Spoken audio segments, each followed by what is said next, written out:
It don't matter black or white, bring the drama, Perry Mason. I'm adjacent to the destined, counting all my blessings while they selling their soul. No, you gotta be desperate like them housewives. Hear the real with my mouth wide, paths going north, but they still hear the south side in me. These rappers are actors who giving out Emmys. Find me a Denny's looking proud of their penny without an Oscar. I'ma lay it proper. Father, this sound ironic, didn't have a papa for most of my life. Foster home to home. Don't let me start. Comment tell me about real love. It starts in the heart, not the pants. Born without a chance. Probably met destiny plenty times and noticed when she glanced at me. When you dance with me, who would've known these dreamers become fans of me? Put up your hands for me. Touch the sky, the model we grew up with. Bumping that old Wayne, about to see if this truck fit in my garage. I'm kidding, no car, but I got drive. Even if I retire, never be top 5. I survived the rugged terrain. Determination in my brain, God help me find joy through the pain, gain clarity that I share to the masses. Same kid, they dreaming in classes. Future look disastrous. Time for the heroes and less facets. Clean air, less gases. But y'all know what I'm trying to convey. Change streams, play games, watch a few anime. Found a path to be great, not a moment to waste. Mama check it, don't worry, I'm straight.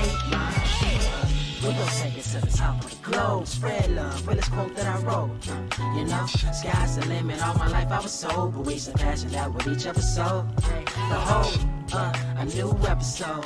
New day, a new episode. A new day, a new day, a new episode. A new day, a new episode. A new day, a new. Go ahead, let them throw that shade. You gotta wait to see the picture. Old Kodak days, don't go that way. They songs all filler, and it shows not at the museum. Fans never been stellar. Pendilla shows a route set score. I ain't trying to be known by a number like the kids next door. My lord, they want us in cages or the seats, cause we fresh to death. Cash get sharp every week. Who me? I'm nothing but a kid from the boondocks, writing living color. Different world in my boombox, chilling in my afternoon socks with a cute thing. Excuse the missed call, didn't notice you rang. Sharp tongue from the heavens, we thinking outside of the box. They call him Stoop Kid, never lead his steps. No one knows of his woes, cause he keeps to himself in seclusion. But me, I had to find out his story, so I sat by his stoop. He said his name's Corey. Told me how he used to be in love with a dame, but she left about as fast as she came. Said the sky's never been the same. Air's less fresh, chemtrails blanket the sky, and we compressed to a perfect world that we created within the mind. We blind to the truth as the days unwind. He finds happiness and watch the time go by. He asked, do you know why? Cause at least I'll know when we die. Society's engulfed in trends, and it's hard to find friends when your vision ain't the same through the lens. A cleanse what we need, but our pride won't accept it. Love's like a precious baby girl, and I'm wishing that we kept it. Neglected all our principles, kids laughing at me every day. How conventional, all one-dimensional. I wish I was invincible, I would just fly away. Aim for the sun, hope to land in a higher place. That's my escape from reality. Life is a dream, but it seems we've been sleeping in ravines. For now, I'ma chill with the ranting. Sit up on my stoop while the kids keep chanting. Stoop kids afraid to leave the stoop. Stoop kids afraid to leave it. Stoop. Stoop kids afraid to leave it. Stoop. Stoop kids afraid to leave it. Stoop. Stoop kids afraid to leave it. Stoop. Stoop kids afraid to leave it. Stoop. Stoop kids afraid to leave it. Stoop. Stoop kids afraid to leave it. Stoop. A tear rolls down his cheek. He asks, how did life become bleak? We used to seek joy, now we lost in translation of the language called money. I pity our generation. I told him I agree, but you looking at the downside. It's a bigger world outside the walls you hide, and I can guide you to a new state of mind if you let me. But hearts can't receive what the soul isn't ready for. Look, life is a metaphor, it's up to you to find a meaning. You can't stand for something if you steadily leaning on pillars of self-loathing. Imagine what you're missing in addition to beautiful life that you ain't even living. Places that you never been, people that you'll never meet. Happiness if you're willing to seek beyond the stoop of your seclusion, but really just a barrier to block away the image of a place much scarier called reality. Well, he stopped me mid-sentence, took a step down like a sinner doing penance. Said he wanna take a chance, thanks for the referral. Safe to say this boy's gonna finally leave the world, so stoop kids gonna leave it. Stoop kids. Are you ready? Word to wise, grass only greener when it's fertilized. Gave them truth in these songs, they prefer the lies. Destiny beautiful, adrift in her purple lies. You can't see me, you Stevie, wondering how I reach more evolutions than Evie and make it look easy. Man, dream on, yeah. Dream on, dream weaver.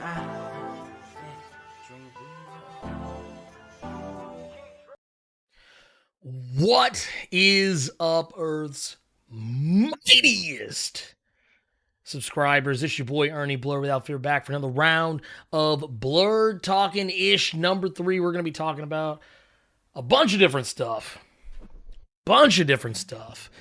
Today, man, is it's gonna be an interesting show. I say a bunch of stuff. It's actually really like a couple of things, but there's a lot. There's a lot inside of each of those things. So, real quick, just want to say shout outs to the early squad coming in through here. John Harris, Raul Gonzalez. I see VJ in here. My guy Darth AV Rebirth, Shaolin Prince, Kendall, X Triv. I see all y'all making it in here. I really appreciate it. To the highest. Like this is like right there, but like to the highest level, like all the way up here, like where you can't even see where my hands actually are. That's where I appreciate it. But yeah, like I said, we're gonna get this thing going. Oh, I see my peoples in here. George R. I see AG. I see I see Remy up here. Taishim, I see you in here. Was a SFC Cape Killer in the building?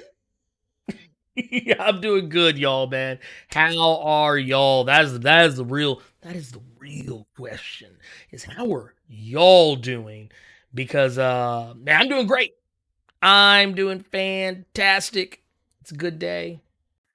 I'm still tweaking some things because we built the new computer last week or week before rather. And it's afforded me a lot of new things that I can do now, and I'm tweaking the layout. I got screens. I got mad screens everywhere. I got screen here, screen there, and screen up there. Like I got screens everywhere, man. I feel like I feel like a whole ass Felicity Smoke over here, but far more effective and a lot less annoying.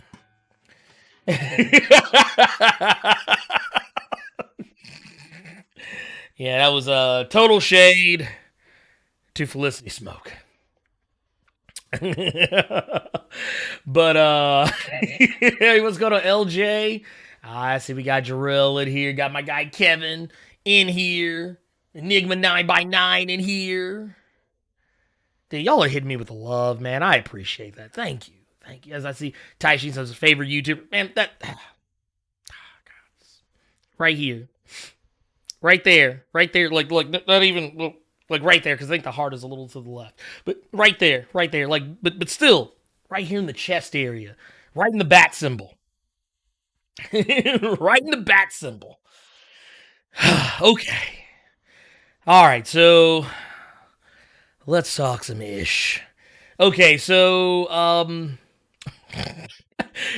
you can't even talk about this without having a little bit of a chuckle, because let me get out of this because I'm sitting here on the PlayStation Store getting wild out of pocket.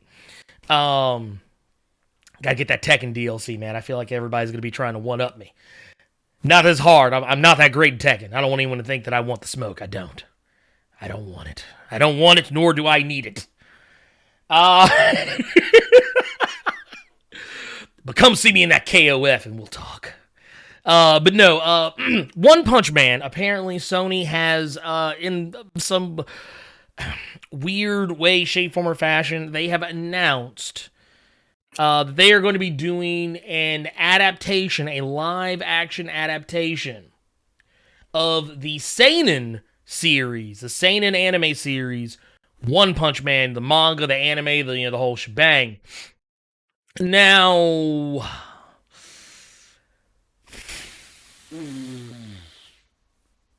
man, where do you start? First off, let's just go ahead and,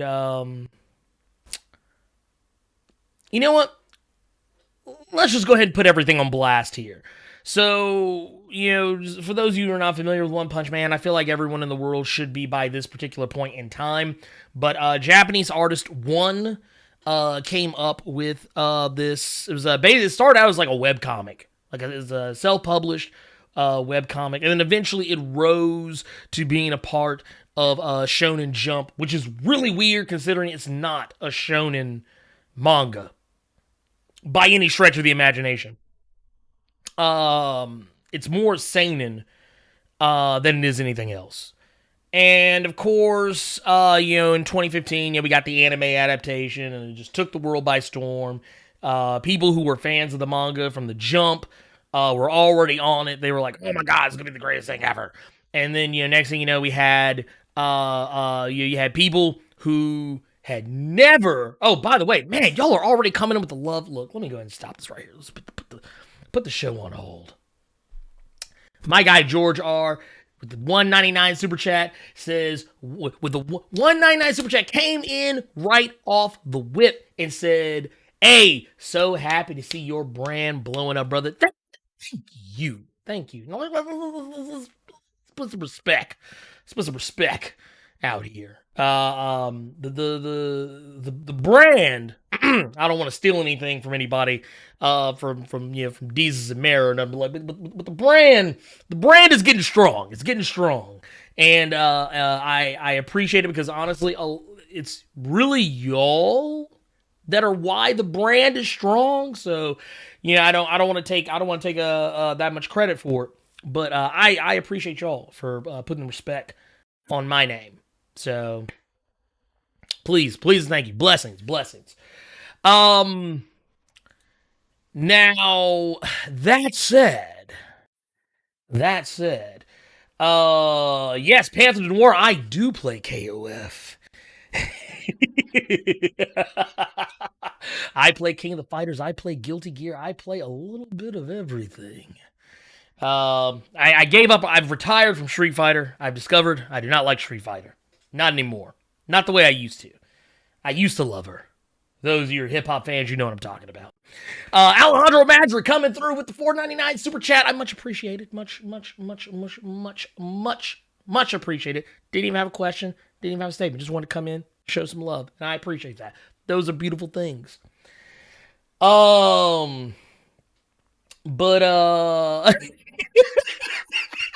Look, we're already fucking the bag up. Sony's already fucking up. But basically, kind of get back to it.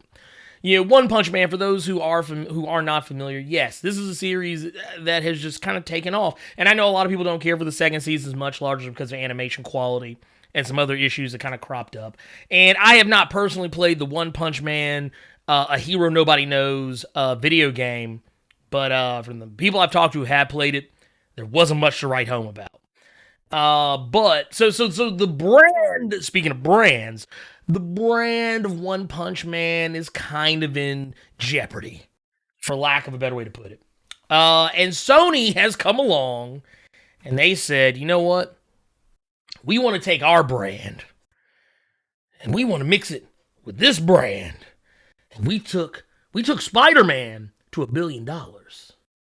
So what we're going to do, we're going to take One Punch Man, and we're going to take it to $1 billion. That's going to be the next $1 billion franchise right there. We see it, we smell it, we have the instinct, we know it's going to happen.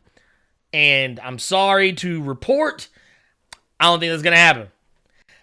Main thing is that, yes, and right now Saitama has the same look on his face that fans probably had when they heard this news first announced. Basically, what Comic Book Resources is reporting that Venom writers Scott Rosenberg and Jeff Pinkner are penning a live-action One Punch Man film for Sony Pictures. And according to Variety, Sony is banking on One Punch Man becoming another major franchise for the studio. The film is being produced by Avi and Ari Arad through Arad Productions. Which, okay, first off, that right there, those first two or three sentences, that honestly is where the article should stop. That is where the article honestly stops for me. That is where everything stops for me. I'm done at that point. I'm like, I don't want it anymore. I'm done. You don't say shit else. Don't say shit else. This is a wrap. Done. First off, Here's where he messed up. Now, me personally, as a guy who does not hate the Venom movie, I do not hate the Venom movie. I think the Venom movie is fine. Now, do I think that it is, personally, do I think it is a great movie as far as in terms of the way it is executed, the way it is shot, the way it is written, the way it is handled, directed, acted, all that in every phase of the game? Fuck no. But do I think it's not entertaining? No. Every time I've watched, and I own the Venom movie on 4K Blu-ray, no less. Every time I've watched that movie, sat down, watched it with my family, watch it, my kid, granted, she's 4, but that movie has more or less taught her more about Venom than I probably could have personally taught her, that she would want to listen to. It kind of gave her a gateway into the world of Venom, and now she runs around the house. If you ask her what Venom does, she'll look at you and just go, and stick her tongue out at you. That's what she does now. If you ask her who Venom is and what does he do, she says he does all the stuff that Spider-Man can do, and he does this. That's it. But that said, I think that it did kind of put the name of Venom back out there for people who weren't necessarily as familiar with him. Pretty much anyone I've ever gotten to watch the movie, they always say the same thing.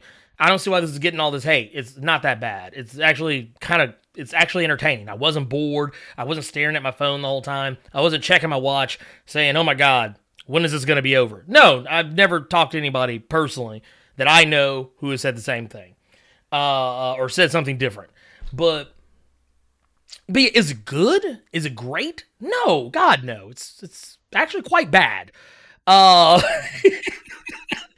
But it still entertains me. That's the thing. You can enjoy something. You can be entertained by something that's bad. We see it all the time. That's how people wind up going down YouTube rabbit holes and getting trapped in YouTube for like 6 to 8 hours on end. You're like, oh God, I gotta go to bed. It's like 1 o'clock in the morning. Next thing you know, you're still watching YouTube, and it is now 7 a.m. The sun is up, and you have missed work. But that said, the reason why this is all bad, the reason why you probably have a lot of people saying that this is, not a good thing is because of the names that have been attached. And the names that have been attached are not names that you should be excited for. Because Scott Rosenberg and Jeff Pinkner, yes, they were the writers of the Venom movie. Now, is that movie well written? No, it's not well written at all. So that means this One Punch Man stands a very good chance of not being well written. Now, I'm not saying that, one necessarily justifies the other, but in my general expertise, especially in terms of writing duos, and especially in terms of writing duos, typically if they wrote one bad thing, doesn't mean they're going to write another bad thing. But I've noticed that just in the history of these things occurring, that typically they write one bad thing and they go into something else. There's still at least a 50 to 75% chance, 75 and a 33rd and a third chance of, Steiner math, of that film also being written poorly. And that's what I am kind of expecting here. I'm not expecting this movie to be written as well. Because like right now, and I probably should have, done this, from the, right off the rip, but I'm kind of going through right now, and I'm looking at, Scott Rosenberg's, writing credits, and, let's be fair, let's see what this man has written. I want to see what this man's body of work, is, so, fuck it, let's take a look. Right here. This man, he's written a lot of stuff. He's written a lot of things. These are his producer credits. Here, let's go to his writer. I want to see his writing credits. Okay, so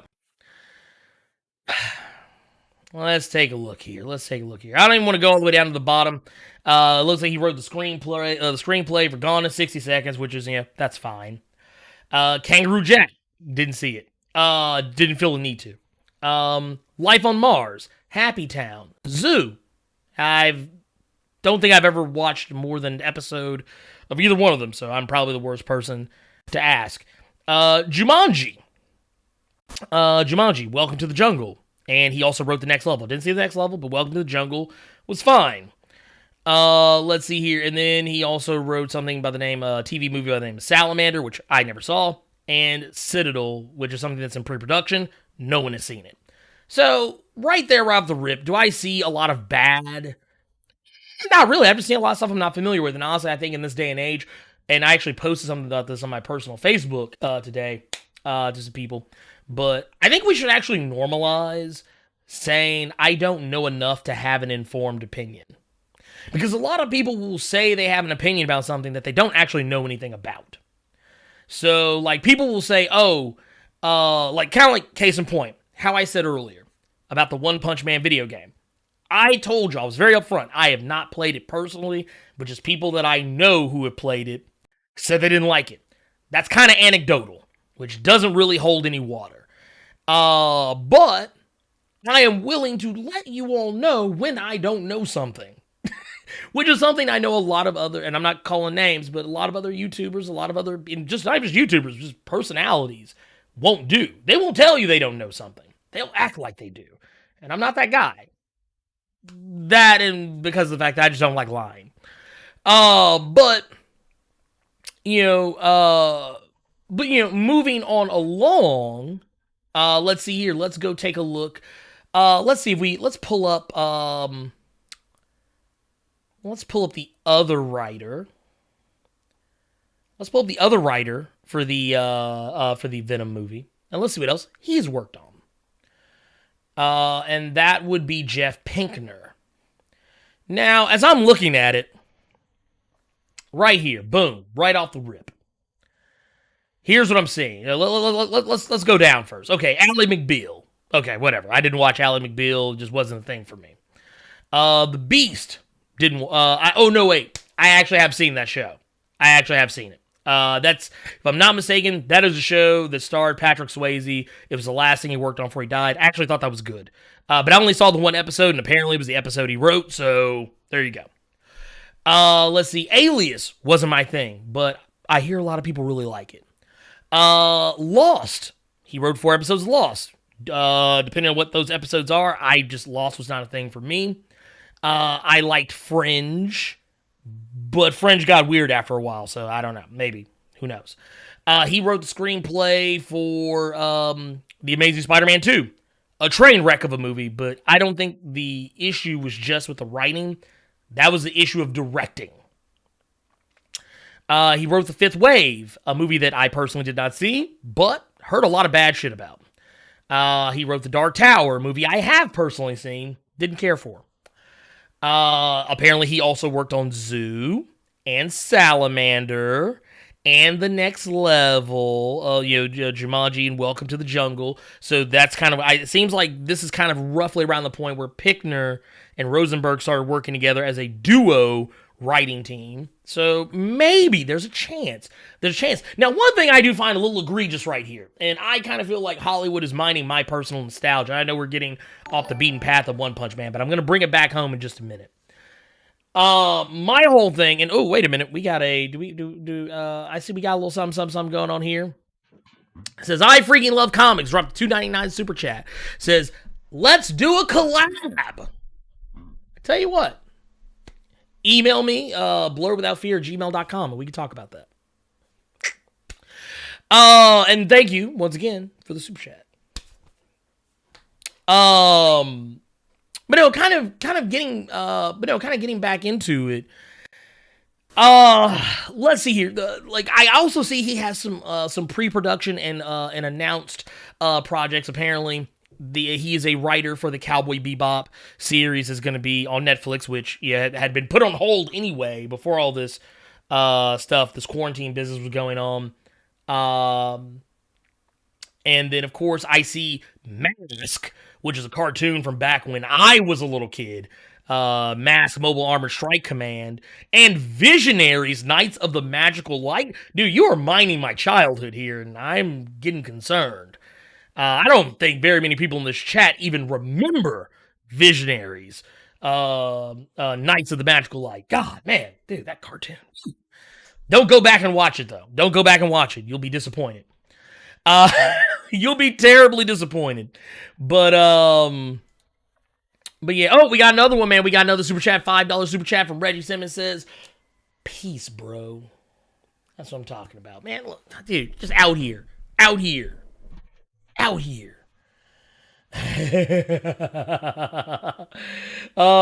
god! Like I said, there's a lot of there's a lot of stuff in here to kind of keep up with. But yeah, visionary. That's I don't know. I'm not holding out any hope for Mask or Visionaries. I have more hope for Cowboy Bebop, but that's not saying a lot. Yeah. Hey Jason, you're okay, man. Hey, look, checking. It'll be on VOD later. Don't worry, it's gonna be there for you, waiting on you. Let's see here now. Kind of jumping into some other aspects of this. Let's talk about some things. Let's talk about some things here. Like case in point, One Punch Man. We all know the plot. One Punch Man. Saitama basically becomes the most powerful. Even though technically he's I forget what he's ranked. Was he ranked like a D class hero or something like that? But basically, he is a guy who can literally defeat anyone with one punch, and he has the most difficult time on Earth trying to find worthy opponents that he can't just piece up in one hit. And that's kind of, I know a lot of people don't like the premise of that, because I've talked to some people that do not like One Punch Man. They'll sit there and tell you, they'll be like, "Oh, it's so stupid. Oh, it's so stupid. A character who can kill anybody in one hit." But yet they watch Dragon Ball Z and have no issue with, neither. Not even going to go there. Point of the matter is that Saitama, One Punch Man, is a commentary on the superhero genre. Whether you recognize that or not, whether it's the first thing that leaps out at you, it is a commentary on the superhero genre. And there's lots of aspects for it that are not meant to be taken as seriously as others. And I think maybe depending on what your level of sense of humor is, you may or may not have difficulty being able to keep up with it. And it's not to say that anybody's slow, but it's just One Punch Man has a level of sense of humor that is, I would actually say, is rare in anime, because it is one of those that it can be very sarcastic. It can be very very capricious in how back and forth it goes between being like really serious and being really silly. And I think it's a great anime. I don't even hate the second season. I know a lot of people don't like it, but I mean, it is what it is. But my whole beef with it is just that you are taking these two guys who are, they're not really the problem to me. Venom is one of those things that they could only write so much. I can't necessarily blame them as much for Venom in the ways that a lot of people are going to do. Like, a lot of people are going to blame Sony because, oh, you didn't tie Venom to Spider-Man. Oh, you didn't do this. Oh, you didn't do that. Well, that was a studio decision. So I can't be mad at the screenwriters for not writing in Spider-Man when Sony clearly said, don't write in Spider-Man. They did the very best they could with what they had. I don't think it's the best script, but I don't think it's the worst one either. I have read some shitty scripts in my day. They're not, oh, woo, man, y'all have no idea. Not to mention, sometimes the script doesn't tell you whether or not something's going to be good. I've actually gone back and read the scripts for movies I really love. And I go, man, I don't know how they thought this was going to be good. But, you've got this guy, who is essentially, for all intents and purposes, he is the most powerful man on the planet. And I don't know if Sony's going to be able to handle that. I mean, just based on the way that they handle Spider-Man, I mean, I think Sony's bread and butter is with characters that are relatable in the most human of senses. Now, not to say Saitama is not relatable, but, I mean, I feel like Spider-Man is a more relatable character than Saitama. Just throwing it out there. But going from there, it's like, okay, so what is Sony going to do? Are they going to keep this ultra mega grimdark? Are they going to go the DC EU route and make it super duper mega ultra grim dark and make it so moody and edgelord? Are they gonna go that route? Are they gonna keep it lighthearted, or are they gonna go too lighthearted? Are they gonna go, I guess, what some people would call the MCU direction and make it too lighthearted? For certain people. I don't know, but I do know that they might want to find a happy medium and maybe a little left of the middle. And not only that, I don't know. One Punch Man, the thing about One Punch Man that is also kind of really telling is that a lot of One Punch Man's charm isn't even in Saitama himself. It's in the other characters around him. So I don't know if you could do this like the way Hollywood typically wants to do superhero movies, genre films, adaptations, if you will. They usually like to go in slow. And honestly, this is the one time I'm like, man, y'all might want to go in all out, like right off the rip, because a lot of the charm in One Punch Man does come from some of the other characters. And yeah, Saitama in and of himself is very interesting, but man, I don't think Sony has the stones for this. I really don't. Because Sony is so money hungry right now and they're so desperate to get another big hit. Like, they got that taste with Spider-Man. They got that $1 billion off of Spider-Man. They're like, oh, no. We're smelling ourselves now. And I know a lot of people, they want to blame Disney for some of that. But, I mean, at the end of the day, I mean, Disney helped them get that money. Yeah, Spider-Man was theirs, but what was Sony doing with Spider-Man before Disney came along? And that just goes to show that Spider-Man, I mean, who's to say about now? But it goes to show that when Disney is involved, Spider-Man is good. Ergo, with this property, who's going to be involved with is going to help Sony stay on track. Sony gets in its own way. They spend too much time, which is why I said, they have to go balls to the wall with this one. But I don't think they should. I'm saying they probably should, but I don't think it'll be a great idea. Was it Kevin says they do One Punch Man movie. They need to make King the main character since he's the most relatable person. Yeah, I can see that. And yeah, I know and actually, I see someone else. I see Jen just brought up Genos, and honestly, okay, so yeah, you bring up Genos, and right here, oddly enough, I had the picture ready. But Genos is a character who, I guess, for lack of a better way to put it, Saitama, is taking Genos under his wing to kind of mentor him, or whatever.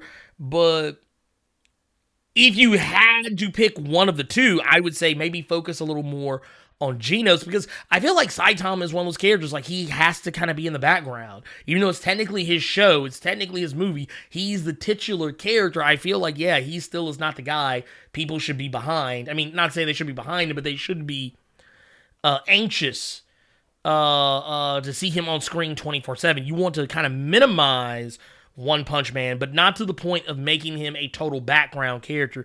I honestly, even in a movie called One Punch Man, I feel like One Punch Man works better if he's only on screen half the time.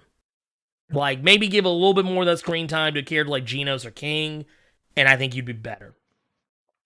I mean, yeah, and the thing is, it's gonna be bad. And like I said, let's we're talking about characters. I mean, you look at this. I mean, One Punch Man has a very diverse cast of characters. There's characters of different types, characters with different personalities and attitudes.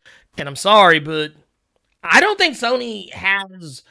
I don't think Sony has the cojones to actually get behind this movie the way they should. And do it justice. I mean, I could be wrong. I want to be wrong. But I don't think they can do it. I just don't see it. I do not see it.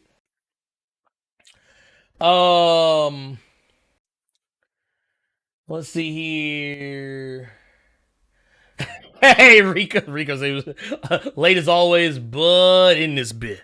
Look, it's okay. Look, you all right. You all good, pimp. But no, now here's the thing. I know we're sitting here, we're talking about One Punch Man, and I don't want to get too, way out in the weeds here. But we're going to, because a lot of this isn't just about One Punch Man. It's about the history of anime adaptations from the jump. And I'm going to go ahead and tell you right now, it ain't pretty. I know some people will probably go back and go, well, they've only been making anime adaptations for so long. You would be a lie. You would be incorrect, as it were, because you would have forgotten about 1995's, or actually, not just 1995, 1995's Fist of the fucking North Star movie. That's right, the movie where I think it was it Gary Daniels? I think it's Gary Daniels right there. 1995. I remember I saw this movie on Cinemax back when I was a kid, and oh my god, it is awful. It is awful. I think there's only one thing I took away from this movie, and it was the whole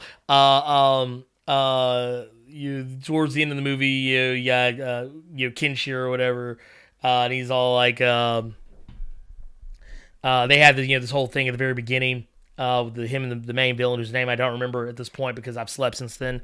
And he says, they have this whole thing where like people keep telling them, like they keep telling the villain, the North Star and the Southern Cross should never fight, and the guy would say, there is no Southern Cross. or not Southern Cross. He said there is no North Star. And then, like, towards the end of the movie, Gary Daniels is getting the upper hand on him, and the guy's like, wait a minute. The North Star and the Southern Cross should never fight. And then, the main character's like, there is no Southern Cross. It's one of those movies. One of those type of movies. You kind of get the idea. But, I have not forgotten about Riccio. I have not forgotten about Riccio. I still have that one. It's not great. It's not great. It is not great. And I'll throw you one further. I will throw you one further, y'all. I'll go back. Now I know. Kevin brought up Riccio. I will bring up another one, and I'm gonna hurt some feelings here in a second, most likely. But who remembers 1991's Guyver? Who remembers that? And I'll be brutally honest with you, Guyver. The first movie is absolutely fucking terrible. It is a B. It's probably like a B movie in the way that I think all B movies should be. I feel like it's one of those B movies that it's actually so bad that it's good. It falls into that territory. But that movie is kind of wild, problematic to me, and really fucking racist. Now, yes, of course, Mark Hamill put his good name on it. He plays one of the characters. He's technically a stand-in for Murakami from the anime and the manga, only not. And it's funny to me because in this movie, Jimmy Walker, y'all know what I'm talking about, Jimmy Walker, Good Times, Jimmy Walker, he's in this movie. Jimmy Walker is in this movie, and he is a Zonoid, and because of the fact that he's black, and he's known for having big lips, black people, they got big lips, man. Jimmy Walker, he got big lips. You can see his character, right here. See those lips? Like, that is a talking point in the movie, right there. That is a talking point.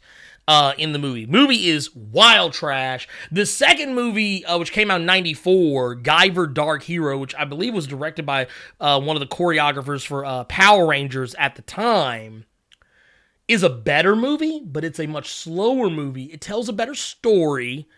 I believe David Hayter is in that movie. David Hayter, the voice of Solid Snake.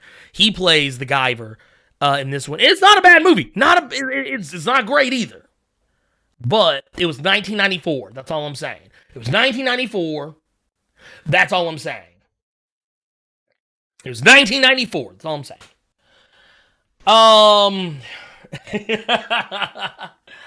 Now I know what you're probably thinking. You're probably gonna sit here and say that, well, Japan does it way better.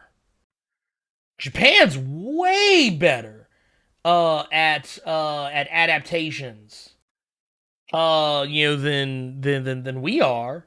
They were doing them way better than us back in the day. To which I would tell you, stop. You lying motherfucker, stop. Let's go to 2004's Devilman. That is a shot from the fucking movie. Devilman was all CG. The movie was live action, but the actual character was all CG when he was in Devilman form. Except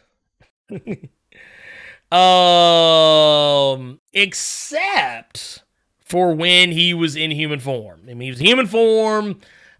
He was a normal-looking dude who, whenever he enacted the power of Devilman, before he would fully turn, he always walked around looking exactly like that. He always had his arm up, like, kind of over his face. It was really weird. I always tell people, if you actually go back, and I still own this movie, if you go back and you play a drinking game to every time he is on camera and he's like this, you'll die of alcohol poisoning, I promise you.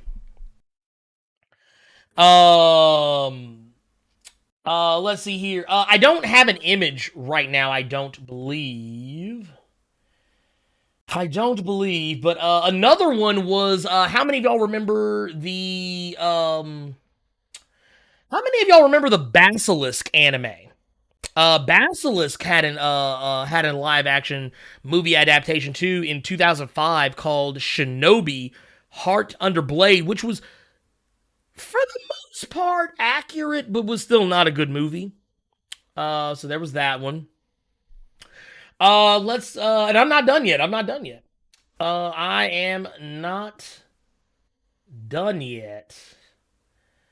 You know what? I'm actually gonna pull this one up. How many of y'all remember the movie Kenshin? How many of y'all remember Kenshin? The Kenshin was a thing that happened. Which, to be fair, I will give this one a little bit of credit. In that Kenshin was a movie that looked good, sounded good, maybe even was a little good, but still was lackluster. This was Kenshin came out in 2004 as well. Like, Japan was really going all in on anime and manga adaptations, and I'm going to tell you, they had about the same level of success that we had with our own comic book movies over here in the early going. Not all of it was good. Most of it was hit or miss, and even the stuff that was good, it was just good for the time. Like, you go back and watch it, you'll just be like,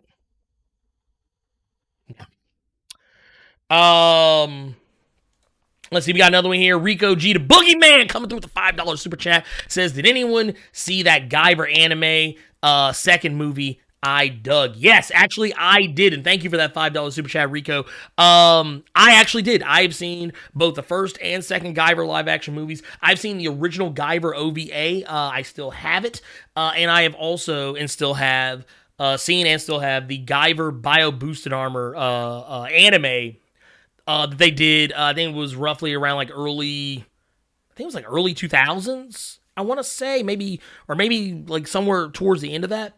But good shit, man. Good shit. I love it. The OVA kind of goes out into the weeds a little bit. The anime, the series goes a bit farther and kind of cleans up some stuff. But especially when you start getting to the parts where like Murakami and Enzyme and all these other characters, the hyperzonoids, when those start coming into play, they kind of clean some of that up. All the stuff with Guyver 3 and everything like that. Let's see here. Oh, I'm not done yet. I'm not done talking shit.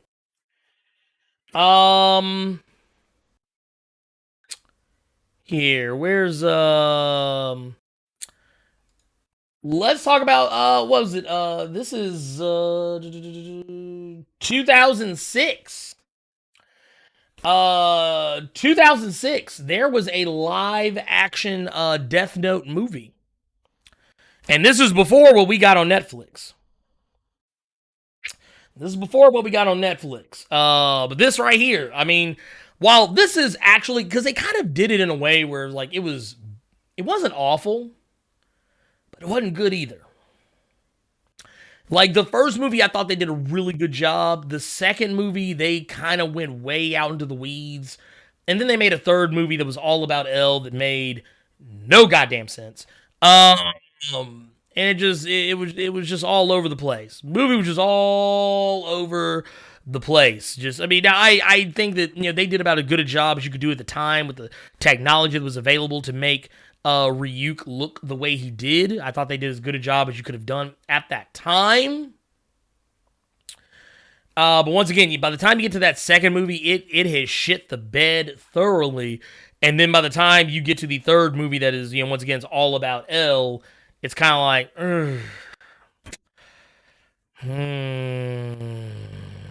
no thank you.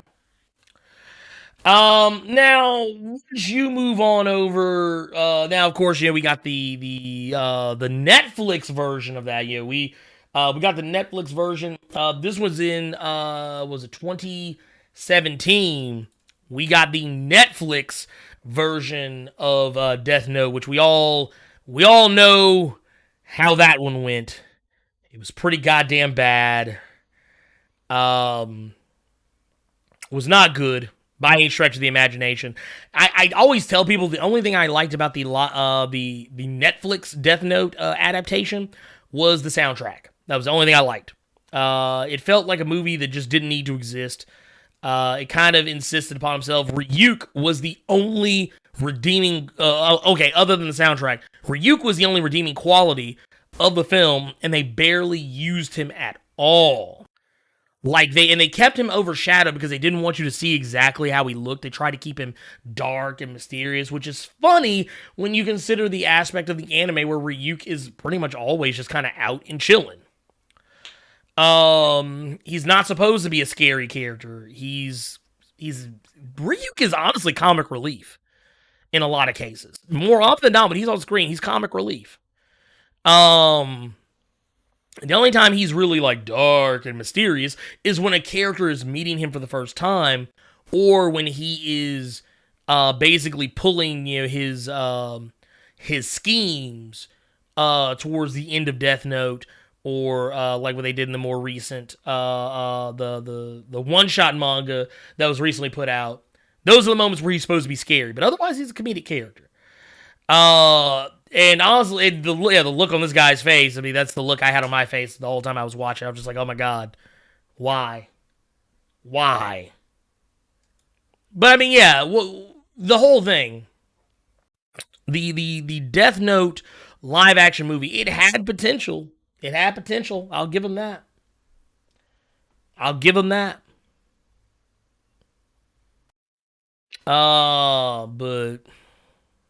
But yeah. So, I mean, and like I said, I kind of skipped around a little bit. And don't think for 5 seconds that I have forgotten about anything. Trust me, I remember.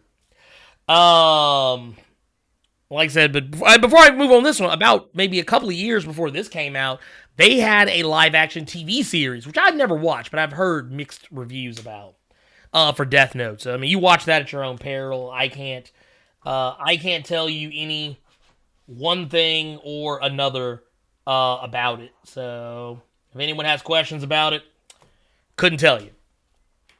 And of course, I know some people brought up Dragonball Evolution. I have not forgotten about Dragonball Evolution. That was 2009. That was one of our efforts. But here's the thing, though. Not the first Dragon Ball live-action adaptation. There was actually one before it that came out, I think, in either China or Japan. And guess what? It's actually worse than this one. Just throwing it out there.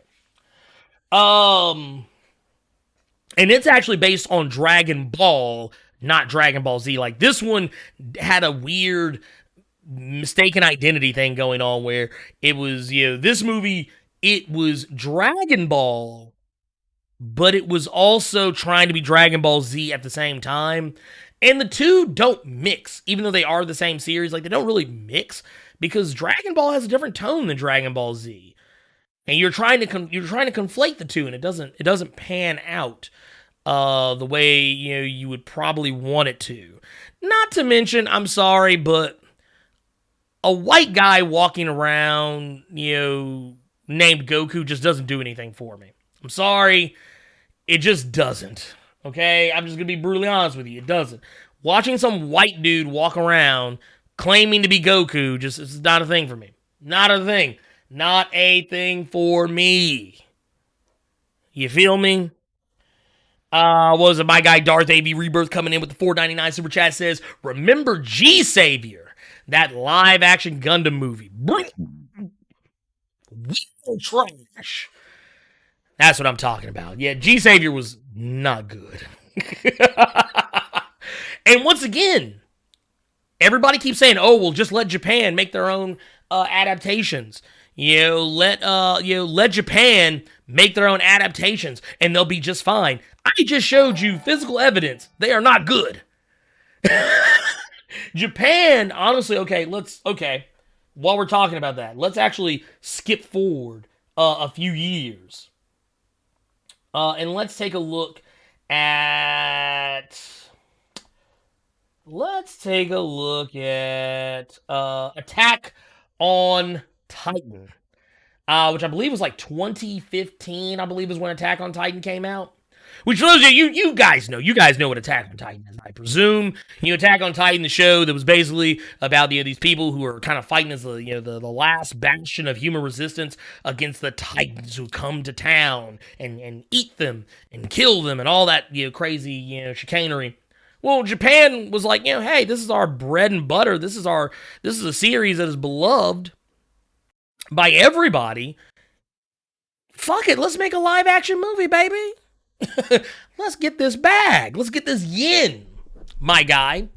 And what happened was, how people always talk about, whitewashing. They're whitewashing all the characters. They take the characters who are black or Hispanic or or Asian or whatever they do. They make them white.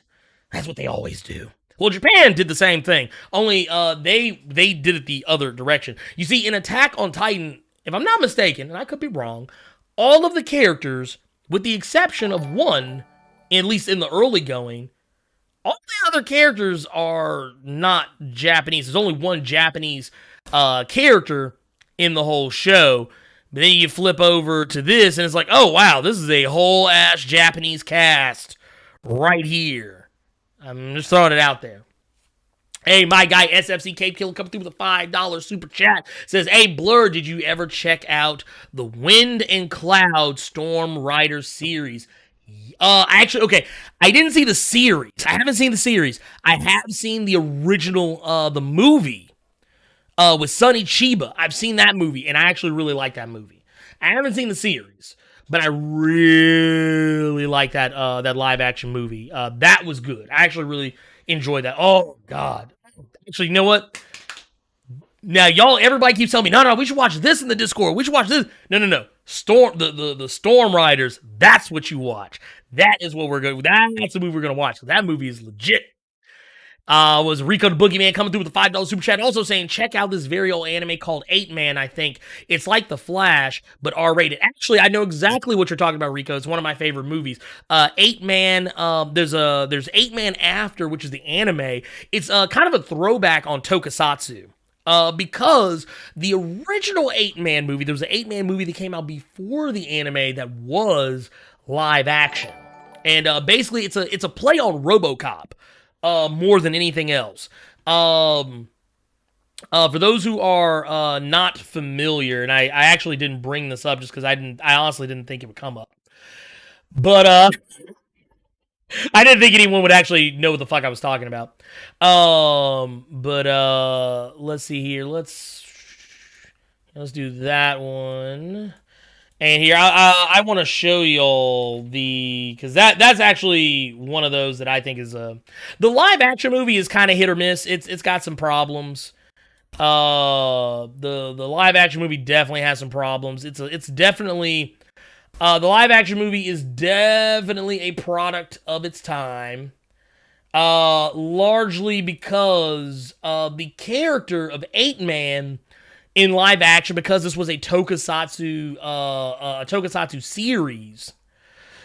This is actually here. Let's see here. This is actually the original. This is actually the original live action movie, and you can kind of see here the guy's face that looks weird is because that's actually that's a helmet. It's a full helmet. The live action movie kind of bad. It's actually quite bad. But then they made a sequel to it later called 8-Man After, which follows a new character. The original character's name was Azuma-san. And the next one is named Hazama. But this is when you get to the anime, like that's him. He's actually catching some bullets, but he basically works like RoboCop. More or less. But it's an interesting series. I like that one you can actually watch on Amazon Prime, if I'm not mistaken. And I think they also have it on Retro Crush. I saw somebody bring up the live action Wicked City adaptation. Yes, that was also a thing. Also not good. Also not good. Very bad, I would dare say. But yeah, going back to it. Going back to it though, you look at this. You look at this. This Attack on Titans. Attack on Titan live action joint, and it's just not good. They did 2 movies, mind you, 2 movies. Just very bad movies. So like I said, the history with anime manga adaptations is already not good. Now, when you start getting in, getting back over towards America, roughly around the same time that all these were coming out, we threw out some stinkers. We threw out Speed Racer, which I think is actually not that bad a movie. I think people get real hyperbolic about Speed Racer. It's like, look, the anime was not good either. So it actually, Speed Racer is the movie overall is something that's just great and something I'll watch forever and ever, ever. No. Speed Racer is one of those movies that, like, they did a very good job of adapting what they were adapting. The problem is what they were adapting was very dated and retro. So does it hold up to today's modern standards? Of course not. The guy wore an ascot, for Christ's sakes. But that said, there's no excuse for Kite. Kite didn't even resemble the anime it was adapting. At all. Like, I think there was nothing of note about the Kite anime that was in that live action movie, and that came out in 2014, for Christ's sakes. Speed Racer had at least had the benefit of coming out in 2008, and they still did a lot. The Wachowskis did a lot with what they had. But Kite, no. Kite is bad. Kite is terrible. But even going from there, I will say, you can kind of see a little bit of a correlation where the movies start to get better around 2012 in Japan. They came out with an Ace Attorney movie, which I think is really, really, really good. It is a very good movie. That movie is actually legit. It is better than it has any fucking right to be. If you feel where I'm coming from. That movie is better than it has any goddamn right to be. And then, like I said, you can see here, you can see, you can see the 2 characters giving each other the stare down. It's great. It's good stuff. Like, it knows what it is. It knows exactly what it's intended to be, and it's a fun movie. And they got one of the foremost Yakuza gangster horror movie directors to direct this movie. And there's one thing I can say that these movies do have in common. The ones that have started to become good, most of them have one thing in common, is that they're directed by the same guy. Because not only did Takashi Miike direct Ace Attorney, he also directed 2017's Blade of the Immortal, which is one of my favorite all-time manga. Like, I'll fuck what you heard. That's my favorite manga. And he was able to take that manga and turn it into something beautiful. Top Authority coming through with the $1 super chat. Much thank you. Appreciate it. Didn't even have anything to say. Just want to show some support. I much appreciate it. But Blade of the Immortal, which I think Manji is a better Wolverine than Wolverine. And this guy, Takashi Miike, came in and he was able to tell virtually the entire first arc of the manga in one movie. I mean, the guy is a beast. The guy is arguably a beast. I mean, now granted, they even handled the problematic issue of him having a swastika on the back of his kimono, which granted at the time they gave him, Manji used to have, and actually Manji is the name for the swastika before it was the swastika, but it was a Buddhist symbol long before. Actually, it was a symbol that predated Nazi Germany by thousands of years. If you actually go back and watch old movies like Master of the Flying Guillotine, you'll see it in there. Not to say the Master of the Flying Guillotine predates Nazi Germany, but the time period that movie takes place in, that's why. They took that symbol, Nazis took that symbol, perverted it, and turned it into the symbol of their, Third Reich or whatever. And not to mention, like I said, this is the same director, Takashi Miike. And here, I'm not even done there because, and those of you who were with us in the Discord when we did the live action JoJo's Bizarre Adventure, we did that one. And that one, I forget when exactly that came out, but it wasn't that long ago. That one, it was actually really good. I was impressed. I was the main guy walking in that movie thinking, this is going to be dumb as fuck. And Takashi Miike, once again, comes through, and he's like, hey, I can take this. I can take this silly shit, and I can make it work in a live-action setting. And he did.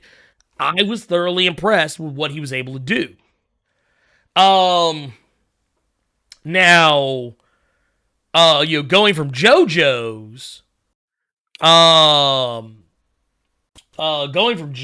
shit. This is, let's keep it on a high note. Let's keep it on a high note. Shit. Let's keep it on a high note. I'll even throw you a bone to my guy. I'll throw you a bone to my guy, Kenshin. Rurouni Kenshin had a good live-action adaptation. Matter of fact, it is the most consistent. They've had 3 movies running from 2012 up until, I think, 2018. 3 movies, all of which are good quality movies. Great, fun, awesome movies. And yeah, like I said, you just kind of, you look at this movie, and it's like, there is no mistaking what you're watching. You are watching live action Rurouni Kenshin. That is what you are watching. There is no mistaking it. That is what it is. You can tell they took the time, they did the work, they actually studied the material and came up with something that was incredible. And I think most of the shots that you're looking at right here all come from the first movie. I think most of these come from the first movie. And, I mean, like I said, it just is what it is. It is what it is. Take it as you want to. But, Japan has the capacity to make good, solid, live-action movies. The problem is, The problem is when it all comes down to the director. Case in point, I know a lot of people don't like the Bleach live action movie. I don't really have a problem with it because I don't really like Bleach, the anime or manga as it is. So this was actually just easier for me to absorb and not have to waste 8 million hours of my life watching an anime that doesn't know when to stop. And I know I know some people don't want to hear opinions like that, but the problem is that a lot of people, I always say, keep that same energy. People always talk about how comic books go on too long. They go on too long. They go on for decades and don't ever end. Well, guess what? If your anime is still running at 800 episodes, at 1,000 episodes, if you can't tell me a story, like if you couldn't tell your story before then, I don't want it. I'm just gonna be really honest. I don't have that kind of time anymore. I am a husband, a father, a content creator, and just generally a person who enjoys his free time. I don't got time for that shit. I saw a meme the other day. It was like, it was talking about having all this free time to finally get into One Piece. And it's like, nope. I'd rather watch Naruto all the way from the beginning. And that's kind of how I feel about One Piece. But no, and now granted, when it comes to Bleach, the live action movie, I have a little bit of a bias for this movie because the guy who plays Ichigo is also the same guy who plays the main villain of Blade of the Immortal, and he also plays the main character in Kamen Rider Forze. So I already had, I just like the guy. I like the guy. I thought he did a good job. I thought he did as good a job as he could have done with what he had, and he made me like a character I normally don't like. And then, like I said, you go on to, because like I said, they're not all good. Full Metal Alchemist, awful. Full Metal Alchemist is terrible, and that one came out of Japan. The only thing they got right was the stuff with Sho Tucker. I liked Ed, and I liked Al, whatever. They're fine too, whatever. But it just wasn't good. It just wasn't good. It was not a good, not good adaptation at all. Not a good adaptation at all. And I know some will bring up, because they're like, well, America, they still haven't made a good one yet. We still haven't made a good one yet. You'll bring up Ghost in the Shell, which I will agree with you. As much as I love Ghost in the Shell, and this will show you how unbiased I can be. Ghost in the Shell, short of Blade of the Immortal, is one of my other favorite anime series, anything, intellectual properties of all time. And I will tell you that movie is not good. Even worse yet, it did exactly what they claimed they were not going to do. I'll spoil the fucking movie if you haven't seen it. Shit. All the people accused it of whitewashing the Major, and they're like, oh, we didn't whitewash the Major. Then you get to the end of the movie, you find out, yeah, you did. The Major was originally Japanese, and you put the Major in a white woman's body. So yes, you whitewashed the Major. And another character that was also in the movie. So, I mean, it's just like, it's egregious. Now, one thing I will say is that we have actually gotten better. We actually finally got one, and I don't care what anybody says, I love this movie, is Battle Angel. Battle Angel, I think, is fantastic. There's a couple of things, they took a couple of poetic licenses with a couple of things I didn't care for, but for the most part, that movie nailed the first arc of Battle Angel. I know this was technically called Alita Battle Angel, whatever, but it's still Battle Angel to me, goddammit. But yeah, I just, like I said, it just is what it is. But yeah, I mean, and the sad part about it is, the main thing people kept clowning Battle Angel for was like, oh, dude, her eyes, oh my god, her eyes, and it's like, here's the thing. Once again, I say keep that same energy, because motherfuckers will watch a show with girls on screen, they'll watch an anime, they'll jerking off to hentai with characters with eyes this big on their head, but suddenly they have a problem when that style is replicated in live action. It's like, come on, you gotta keep that same energy. And not to mention, once you watch the movie, like after a few minutes, I didn't even notice it anymore. So I mean, yeah, it can be done. Live action anime can be done. All that was kind of a way to kind of get around. I know there were some other ones that people brought up. I know some people brought up Gantz, some people brought up G-Savior, some people brought up Wicked City. There's a ton. I could sit here all day and talk to you about all of the various and sundry live action anime movies I've seen that were varying degrees of bad and awful to okay. But the thing is, what we're talking about is Sony. Can Sony replicate the success of Battle, and not even really success? Battle Angel is struggling to get a sequel. And that's a movie that was actually good. And that's why I tell people, I tell people, like, if you want shit to happen, you got to support it. And here's the thing. As much shit as I've just sat here and talked about, how both America and Japan suck at making anime adaptations, at least on average. When this One Punch movie, comes out, am I going to watch it? Yeah, probably. Because for better or worse, because here's the thing. People always say, oh, I'll just check it out on DVD. That is one of those things, and like I said, I don't hate on anybody who does that. But one thing I've learned about this industry is that take a movie like Dredd or Scott Pilgrim vs. the World.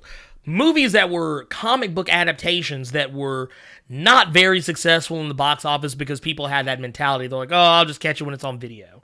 Because we have that mentality now. We're like, oh, it'll be on video in like 2 months. I'll just watch it then.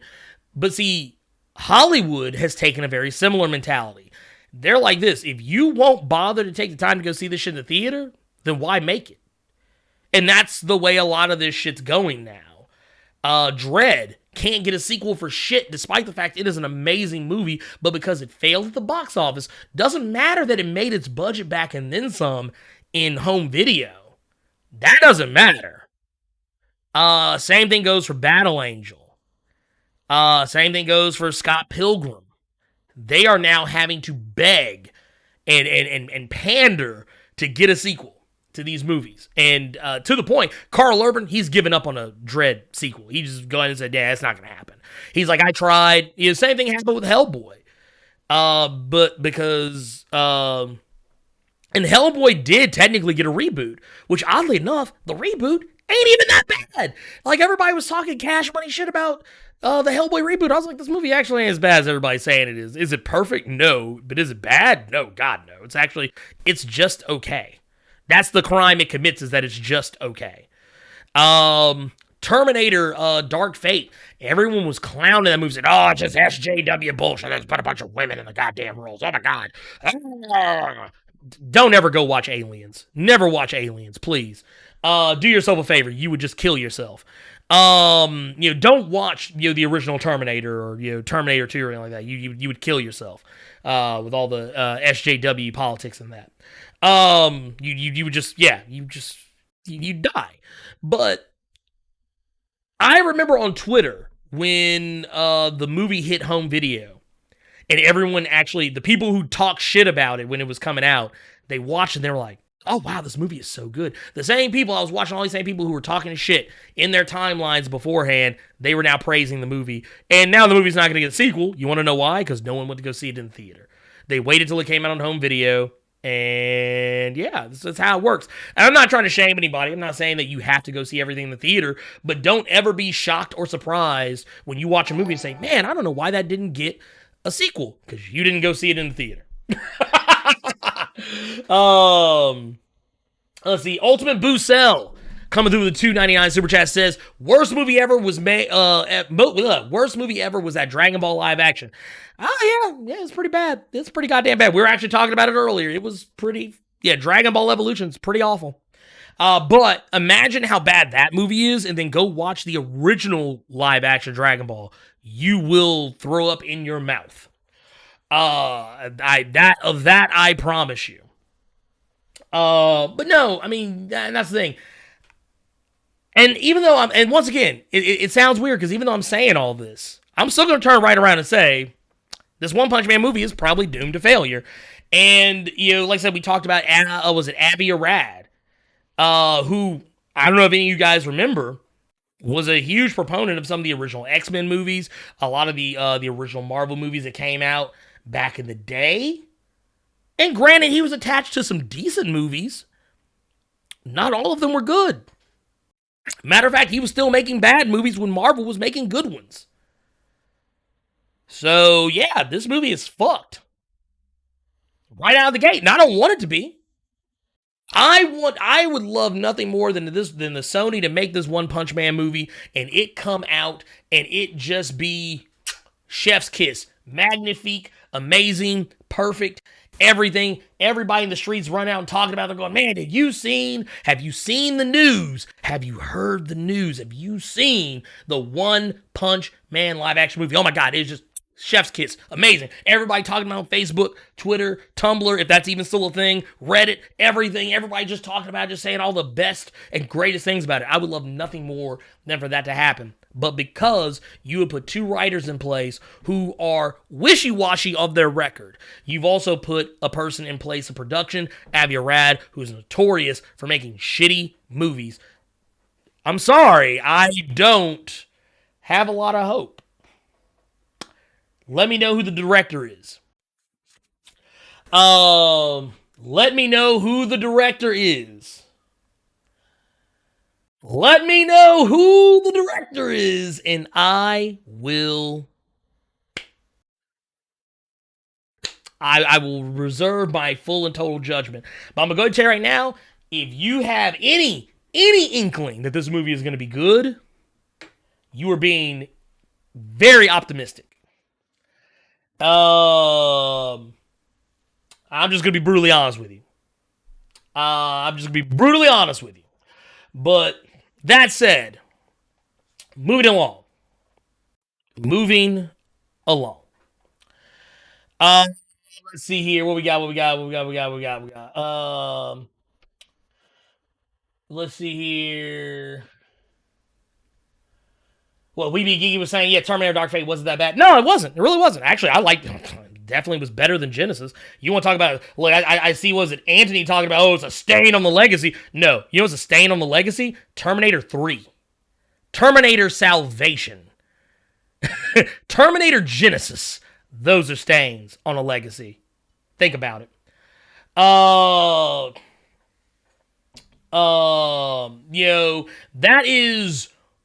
That's one of the things. People just get hyperbolic because there's like, because I can go tell you right now, I see where Anthony's coming from. I see where he's coming from. I know why he doesn't like it. I do, because he omitted those other 3 movies that came out prior that were actually worse. See, and this is why I keep going to, oh, it's got women in it. Women are the main characters. I want to see men slapping meat. Whatever. Yeah, that's fine. That's cool. You want to see big buff Arnold Schwarzenegger, that's fine. I'm not hating. But hey, women exist too. Not to mention, Terminator has always been a female-led franchise. Sorry. First movie, Sarah Connor is the main character. Fuck Kyle Reese. He dies. He's not the main character. Arnold wasn't even the main character of Terminator 1.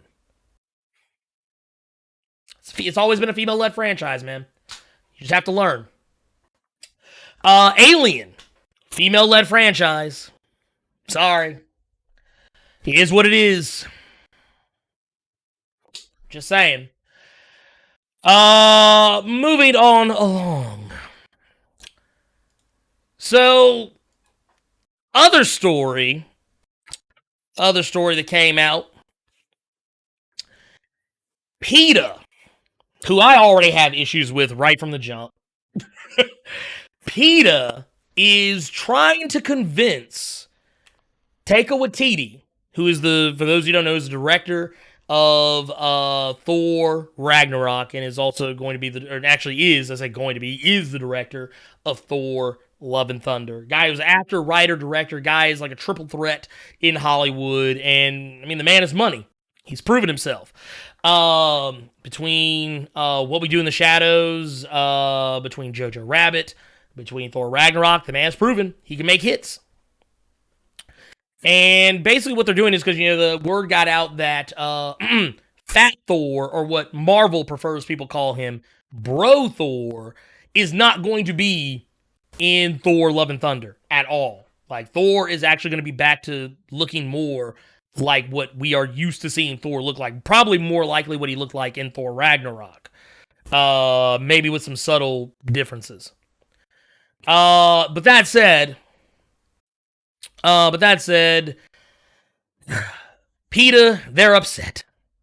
As they always are. I have issues with PETA. I'm just going to say right now. If anyone here is a supporter of PETA, I apologize for... Actually, no, I don't apologize. Fuck that shit. I don't apologize for anything I'm about to say. Fuck PETA. PETA is dog shit. And I mean that pun with everything in the darkest recesses of my black soul. PETA is one of those organizations that they like to pretend that, oh, we're a benevolent organization. We're the best. But really? Are you, though? Basically, what's going on there saying, hey, the people for the ethical treatment of animals suggested a way that the God of Thunder could shed those pounds in a recent letter sent to director Taika Waititi. Make him vegan. And in the letter, PETA Representative Louis Crary pointed out that several reasons Thor should be depicted as vegan, which included the fact that the actor Chris Hemsworth himself went on the plant-based diet while shooting several Marvel films. According to his personal trainer, Hemsworth went vegan while filming the original Thor and Avengers films, developing a particular taste for beans and veggie burgers, Crary wrote. Whatever. And then Crary went on to talk about how veganism falls in line with Thor's penchant for saving the planet. If Thor is serious about protecting the Earth, going vegan makes a lot of sense. Axing animal products from his diet could save more than 1,000 gallons of water, 20 pounds of carbon dioxide emissions, and 30 square feet of forest each day, as well as the lives of nearly 200 animals a year. Anyway, point of the matter is, fuck that. PETA can go eat a dick, because while this guy, Crary, is sitting here talking about, oh, well, if Thor only did this, he would save the world. Well, okay, let's practice what we preach. PETA euthanizes more dogs and cats than any animal shelter in the world. Let's talk about that. Oh, we're not keeping that same energy. Okay, cool. Okay. Cool. The people for the ethical treatment of animals, they talk about always, the whole idea that animals should not be kept as pets. Yet, I have often seen pictures of PETA with pets. People who work for PETA having pets. So, which one is it? Your energy's got to be consistent for me. I think that's it's a big portion of who I am as a human being. I often say, if you are going to, if you're gonna throw that shit out there, you got to be consistent. You got to be consistent. And I'm sorry, but PETA, not consistent. Not consistent at all. Let's see here. Oh, my guy Darth AV Rebirth coming in with a $4.99 super chat. Thank you, my brother. Says, don't they realize that Thor is part of Norse mythology and is seen eating meat so many times? I agree with you. Not only that, however, I love how they pointed out that Hemsworth used a vegan diet to get the weights that he had in the previous Thor movies, but is he still, though? I'm just saying. When people talk about agenda, oh, I can't believe they're doing this. Oh, they're trying to sneak their agenda in on me. Oh, my God. They're trying to hit me with an agenda. Here's the thing. I don't care about agendas, normally, because agendas, they're a part of everything. An agenda is basically in everything you watch, everything you read, everything that you consume, media-wise, there's an agenda. Even if it's not as complex as you want to believe it is. So, case in point, when when the original OG, original 5-piece, the original recipe X-Men came out, there was an agenda, and the agenda was civil rights. When you think about Superman, there was an agenda. In Captain America, agenda. Everybody has an agenda when they tell a story. You may not even realize it, but you have a message that you're trying to send, even if that message is to not have a message at all.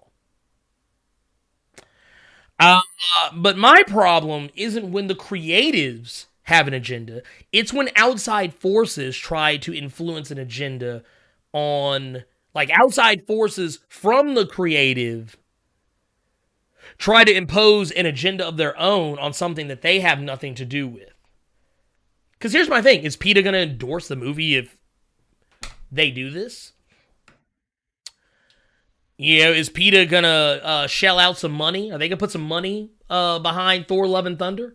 Are they going to buy out a theater? Theaters across the country so people can go see it? Okay, well, then shut the fuck up. That's what I would do if I didn't have any fucking money to put behind an agenda that I want to enforce on someone else's creative property. That's what I'd do. I'd shut the fuck up.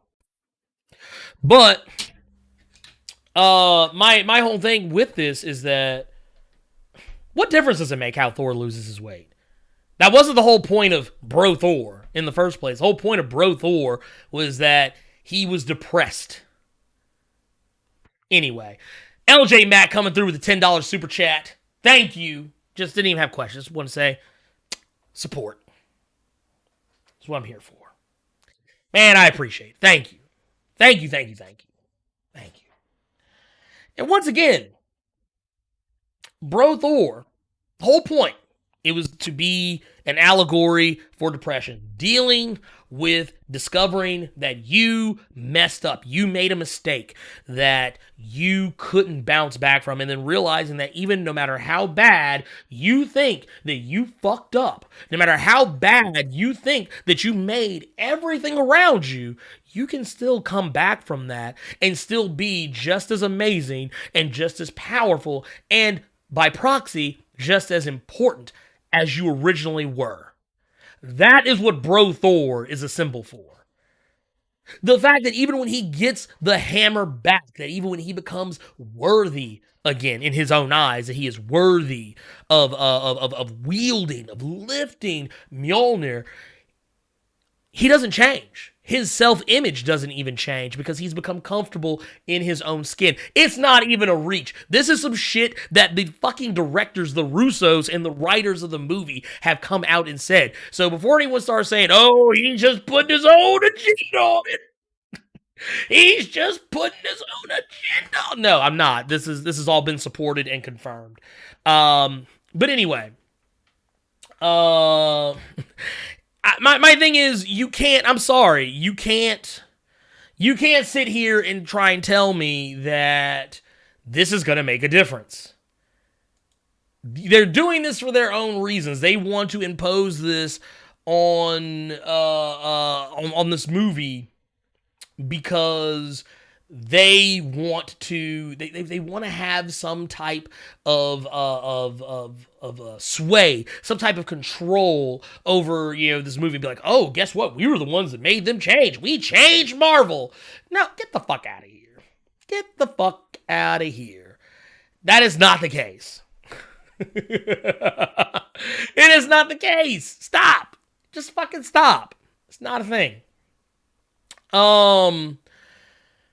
And I don't know, maybe Taika Waititi will take them to heart. Maybe he'll say, maybe not a bad idea. Maybe it was something he was already going to do anyway. Maybe he looks at that letter and says, trash. Whatever. But the thing is, however it is that Thor loses his weight, I don't care. At the end of the day, I don't think that part actually matters. Because you know what's going to happen? It'll be relegated to like a one-line piece of dialogue. Kind of like how they relegate most changes in Thor's look between movies. With the exception being Thor Ragnarok. And even Thor Ragnarok, they didn't spend that much time on it. Yeah, it was basically a comedy bit, and then they moved on. It was never talked about again for the rest of the movie.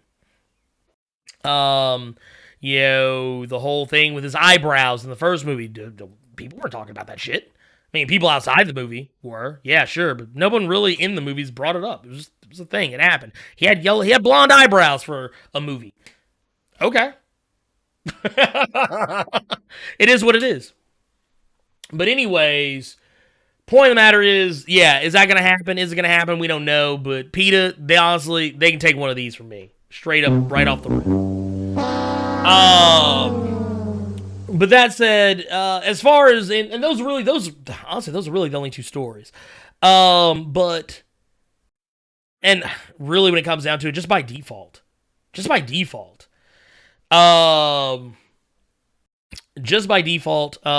PETA, they are going to be walking away.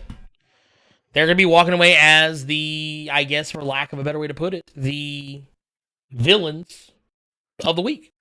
They didn't really do anything that awful. They were just being PETA. Also, I think PETA is always the bad guy. Always. It never fails. I hate PETA, in case you can't tell. I've actually known people who worked for PETA, who also now hate PETA. PETA is, for all intents and purposes, a terrorist organization. And I will say that shit without the fucking gavel. Because they actually bail out fucking, I guess I don't even want to call them eco-terrorists. They're like fucking pet terrorists. So no, fuck those guys. Let's see here. We Being Geeky coming through with a $5 super chat says, for the One Punch Man movie, it needs a budget of $100 to $120 million, directed by James Wan. Anime movie budgets are too small, $3 to $30 million. They need $160 million to be good. And I agree. With that. By the way, thank you for that super chat. I do agree with that because you're going to have to take a chance. I'm not saying you should bloat out the cast. I'm not saying that you should bloat out the script. What I'm saying is you need to put some effects behind this movie. You need to make sure the movie looks good, that it looks appealing. Because here's the thing, you're fighting a battle. Okay, so here's what you're doing. You're fighting a battle on 3, maybe 4 different fronts. You're fighting the battle of winning over the general audience. Okay, that's battle 1. That's actually going to be one of your tougher battles. Your second battle is winning over the people who are already fans of One Punch Man and are already terrified of what a live-action movie would look like. You're also going to have to bring in One Punch Man haters. You're going to have to win those people over if you want to be successful, because there are people out there who hate on One Punch Man. It actually is it's a much larger community than one might think. And then, of course, we talked about haters. We talked about fans. You also got to win over the casuals. You got to win over the casuals, the people who maybe are into anime, maybe are into manga, but they don't know anything word one about One Punch Man. You're going to have to win those people over too. That is probably going to be your easiest task, is to win over them. I take that back. It'll be getting the casual fan, getting the general audiences. Your 2 most difficult tasks, honestly, in equal measure, are going to be winning over the fans and the haters. Which, it sounds crazy to be able to say that, but they are both on equal footing there. You're going to have to win over both of those. And to do that, you're going to need to put some money behind those special effects. You're going to have to put some money into a trailer. You're going to put some money into a cast. You have to get a believable cast. And I'm going to tell you right now, if you make this movie and you whitewash this cast, do not expect to make any money. I know what a lot of people say. They say, oh, okay, well, the reason why they hire the big name actors for a lot of these movies is largely because they want a bankable name that is a draw, that will draw money for general audiences. Hence why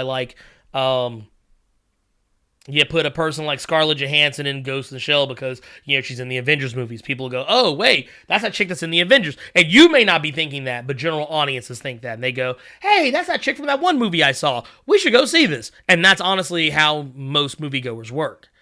Now, for those of us who people who may know more about situations or be more, up to speed, on situations, we probably don't think that way. But general audiences usually do. And general audiences, that's the group you really got to kind of get in there. You got to get general audiences to go see it. Fans are not enough. Now, you look at you look at a movie like Kite. Same thing. They got Samuel L. Jackson. He was the biggest star they could get. They got him because they figured, oh, well, Samuel L. Jackson, he's a big name. People will go see Samuel L. Jackson. It's not actually true. Samuel L. Jackson is a big draw. He is a big name. But he also is known for being in a lot of shitty movies. Formula 51, anybody? I'm the only one who remembers it? Okay, cool. But that said, yeah, you're gonna need some money. You're gonna need some money. Get some, and I would honestly stick to I would stick to a Japanese cast. I would not change that. I mean, characters who are not Japanese, fine. But characters who are Japanese, you may want to make sure they're Japanese. In this day and age, I'm sorry, you cannot get away with shitty casting. I actually was talking about this with my friend Maria from Approach the Nerd. We were talking about the Dead or Alive, the fighting game that had a live action movie. One of the characters, Ayane, was played by a woman who I think we learned later that she is a person of color, but you couldn't tell by looking at her. She looks like a whole ass white woman. So when you see Ayane, you look at that woman, you're like, man, dude, why they got a white woman to play a Japanese character? And Ayane, of course, is only half Japanese. But the thing is, that woman they cast, she didn't even look like she was even a 16th Japanese. So there's that. You can't just, take... or my other personal favorite. I'm saying this facetiously. The Street Fighter live-action movie, where Ryu was played by a guy who, if I'm not mistaken, is nowhere near close to Japanese. Meanwhile, the guy that originally auditioned to play Ryu ended up playing Captain Sawada. So there you go. With that said, let's get into some questions. I'm actually going to save Discord questions for last. So let's go ahead and get into these questions. And I don't know if Deku, I don't know if you're in here right now, but if you are, I got you pimping. Here, let me see here. Here, let me...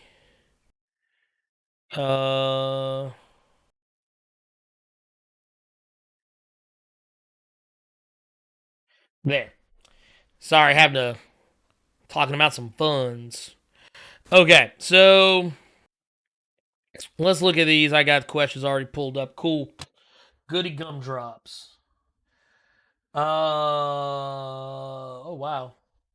Those are wild. Anyway, let's see what we got. Do we got any questions? CSQ asked us thoughts on the Alita Battle Angel adaptation. I liked it. I liked it a lot. Liked it a lot. I thought it was great. It was fantastic. Robert Rodriguez did a fantastic job. I wasn't crazy about Zapan. I wasn't crazy about his depiction, or not his depiction, but more who was playing him, but I think they still did a good enough job making it work. I liked the look of the the environment, the layout of the land, and also being a fan of the original OVA. I mean, it was right up my alley. It was perfect. I looked, I was like, oh wow, this is literally straight off the page. This is literally straight off the screen from the OVA. Oh my god! And even the creator, he said the same thing when he visited the set. He's like, oh my god, this is my work. You are recreating everything that I made, and you're making it real. And I thought that was really awesome. And I liked Alita. I thought Alita was perfect. I thought it was perfect casting. I thought they did a great job. I thought Ito was perfect. Even though theoretically, once again, kind of talking about characters who have Japanese names but are not Japanese. What's another thing? But also, I think in the manga, if I'm not mistaken, I don't think Ito is actually 100% Japanese, so whatever, it doesn't really matter. Yeah, I mean, I thought it was really good. And I thought they set up a really good story. I won't say any more than that because I know it's still a relatively new movie. Grishka. I love the way they did him. I love the way they handled him. It's fantastic. Taishim Gazan asks, Blerd Without Fear, have you ever played Mortal Kombat 11? Yes, I have. I'm not that great at it, though. Let's see here. Let's see. Let's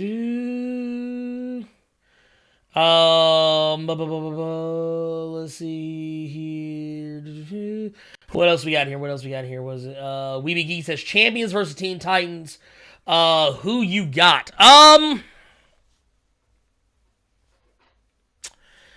That's tough because I love the Champions and I love the Teen Titans both. So I have it really depends on the layout of the squads. But let's say, okay, let's just make it easy. Everyone who's ever been a Teen Titan, everyone who's ever been a champion. I won't lie. The Teen Titans don't have as many hitters on their squad compared to the Champions. That's not even a knock on the Teen Titans. What I mean by hitters, I'm not saying people who can't fight. I'm just talking about people who are like ridiculously powerful. Like you're looking at characters like I'm talking about characters like Raven, Raven and Starfire. And I know they got some newer characters though now that are pretty badass. But man, it's a close one. It's close because the Champions have a bunch of badasses on their squad as well. The new Power Man is a beast. Viv Vision is a beast.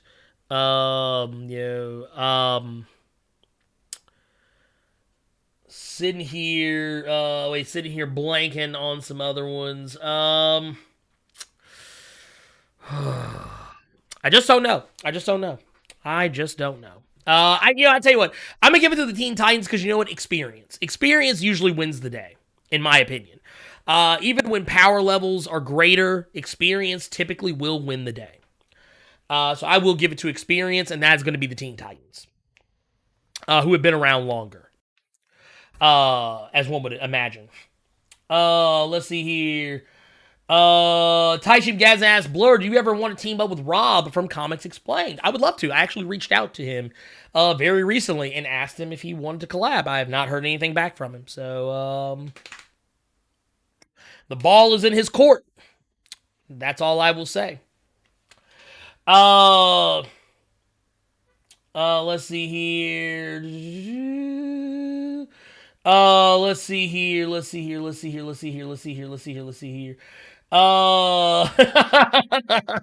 Panther Dewar said, hit us off with an all-black Avengers team video. Don't worry, that video is coming next week. Next week, that video will release. I'm actually putting the final touches on that one.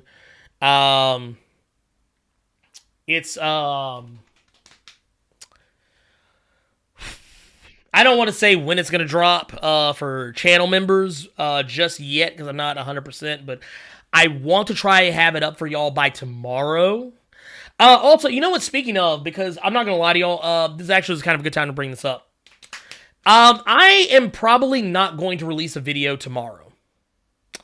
And I know that I typically release videos on Tuesdays and Thursdays, and now live streaming on Wednesdays and Saturdays. But I'm not going to do one this week, I think, just because I don't normally talk about what's going on in my personal life very often, but you follow me on Twitter probably saw I said something recently where I was basically talking about how the quarantine has basically afforded me a lot of opportunities to kind of just sit around and do nothing. Not that I wasn't doing that before, but I've taken some opportunities to just sit around, enjoy the things I enjoy, play video games, hang out with people in Discord, talk to y'all. We just opened up the Dojo voice chat channel where we go there to play fighting games. I was in there last night. We were playing KOF 14, KOF 13. There was, I think,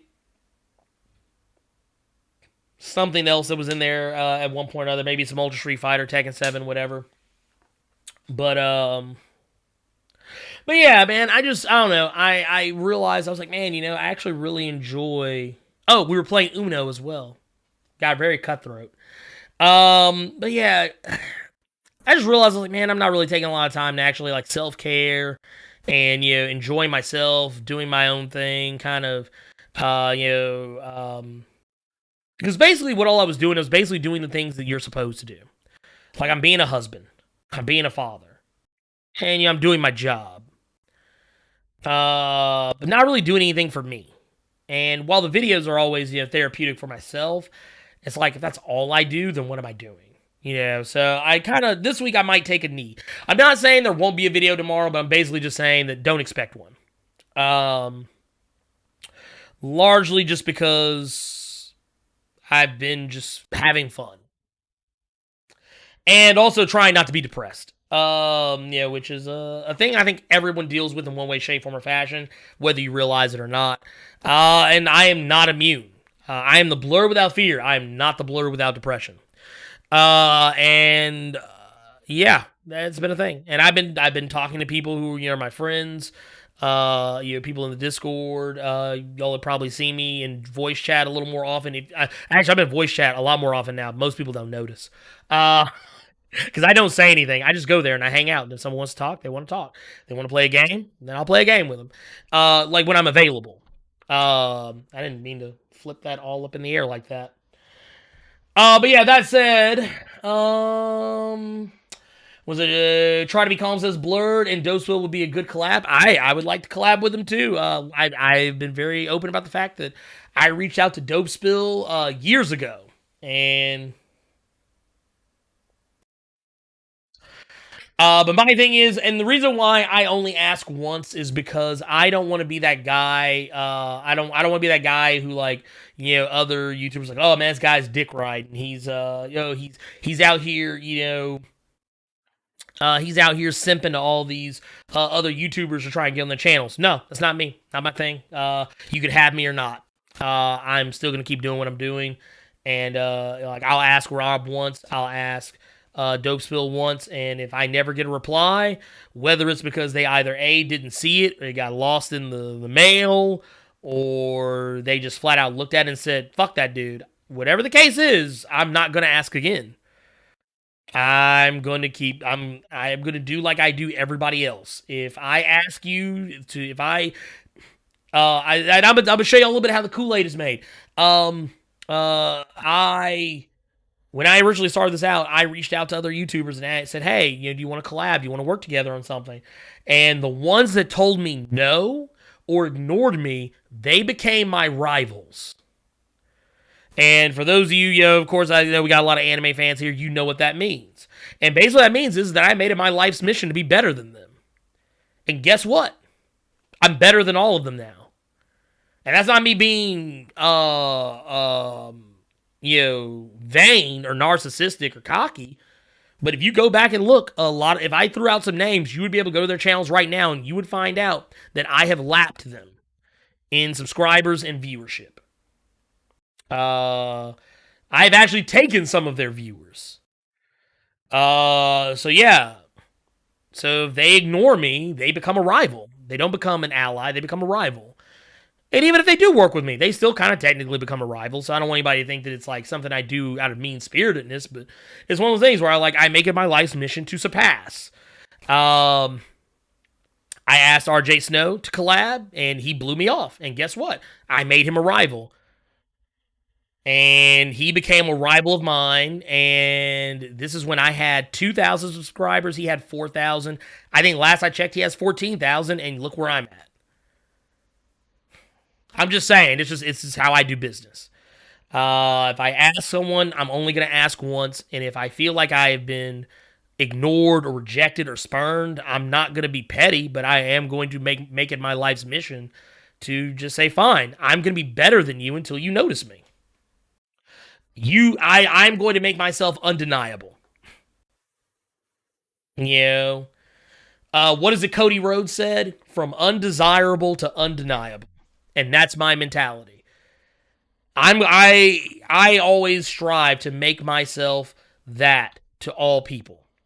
Because I want people to recognize that I'm out here.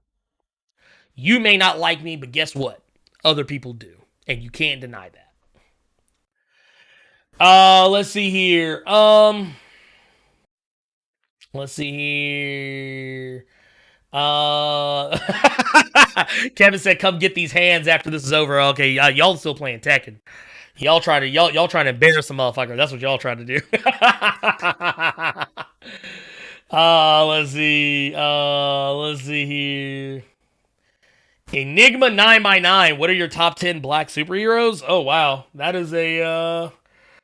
I tell you what, I'll give you a top 5. Top 10 is a little difficult because there's a lot of factors that come into play, and that can get really weird. But I tell you what,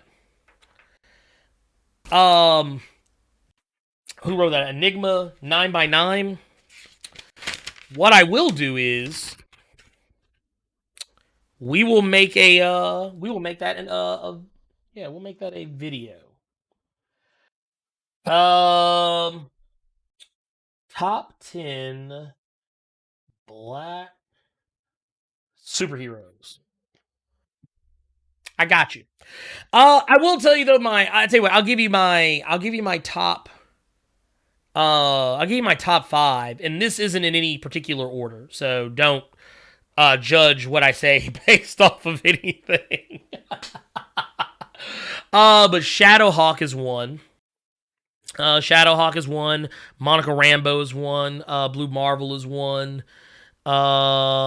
Storm, of course, is one. And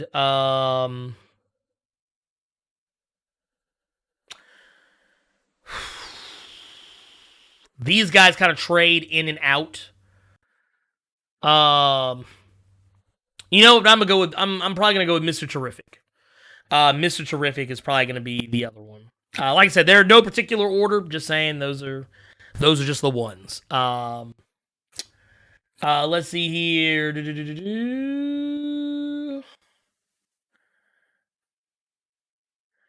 Oh shit! Who played Uno without Sister Dark Angel?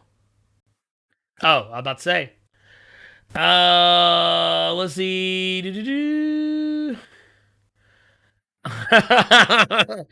Let's see here. And like I said, one of these days, I know some people talked about get-togethers, stuff like that. I actually haven't thought about planning something, but I just don't know how to go about doing it once all this is over.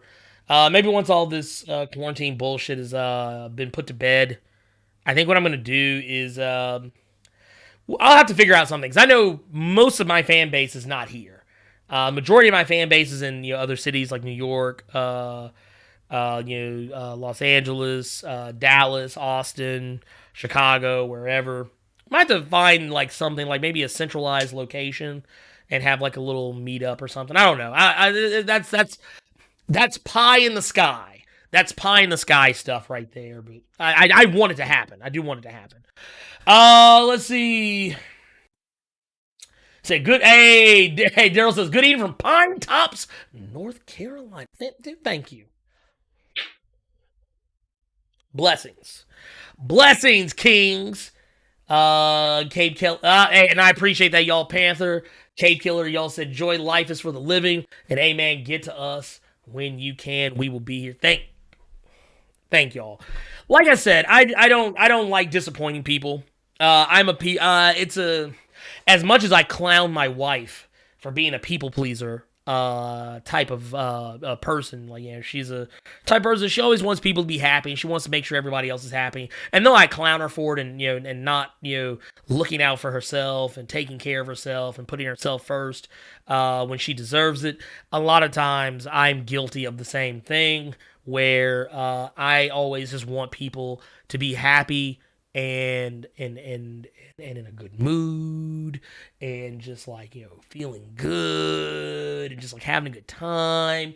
And I always feel like I let people down when I don't do something. So it's no small secret that Daredevil is one of my favorite characters, and I actually talked about this in a previous video about Daredevil that I put out last week. that Daredevil is one of those types of characters that he often disappoints his friends and his family and the people who depend on him. He often disappoints them, and that's what I think is one of the earmarks, or not earmarks, but one of the hallmarks, rather. No, I said earmark. But one of the hallmarks of a really good, relatable superhero, because heroes should not always be perfect. They should be a little flawed, and that's one of those things when I read Daredevil, I see that in myself. Not the hero part, but just sometimes I let down the people around me, or at least I feel like I do. Because I was also born and raised Catholic, so I also have a guilt. Catholic guilt is a thing. Let's see here. Let's go back through it. Let's see here. Let's see.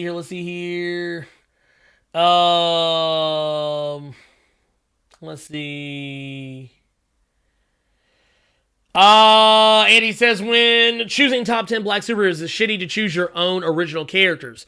No.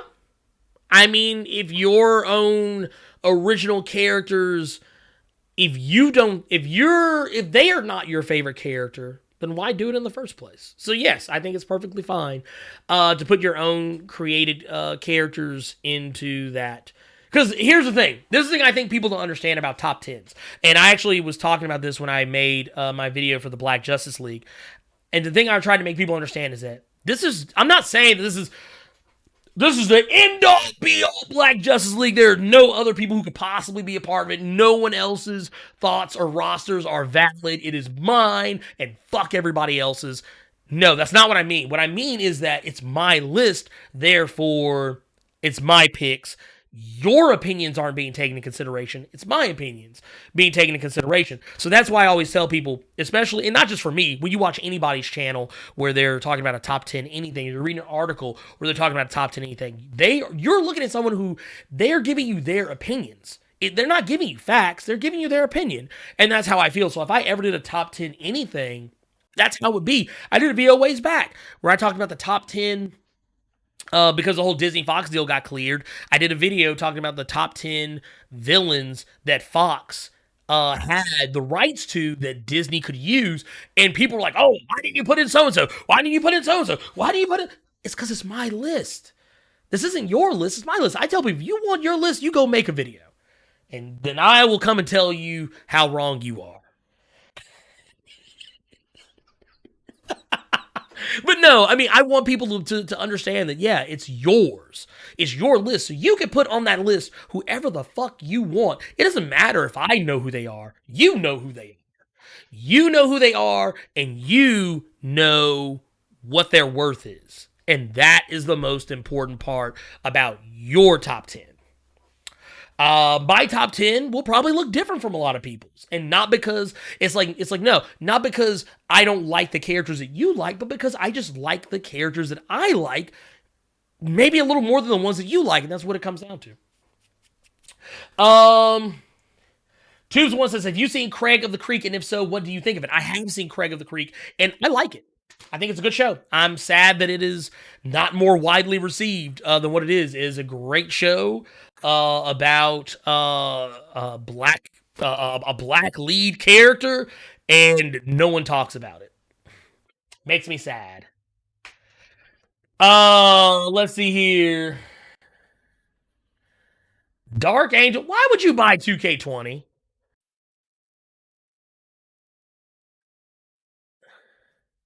And Dark Angel does actually put up a good point. Memphis is actually smack dab in the middle of everything. That is actually not untrue. No Bishop? No Bishop. Because Bishop is, I mean, here's the thing. You know how many black superheroes there are? I have a t-shirt for Marvel Comics that has at least 30 on there. And those are just the ones people know about. DC I have another shirt, the same, but for DC. The thing is, it doesn't mean Bishop's a bad character, but there are other black characters that I like better than him.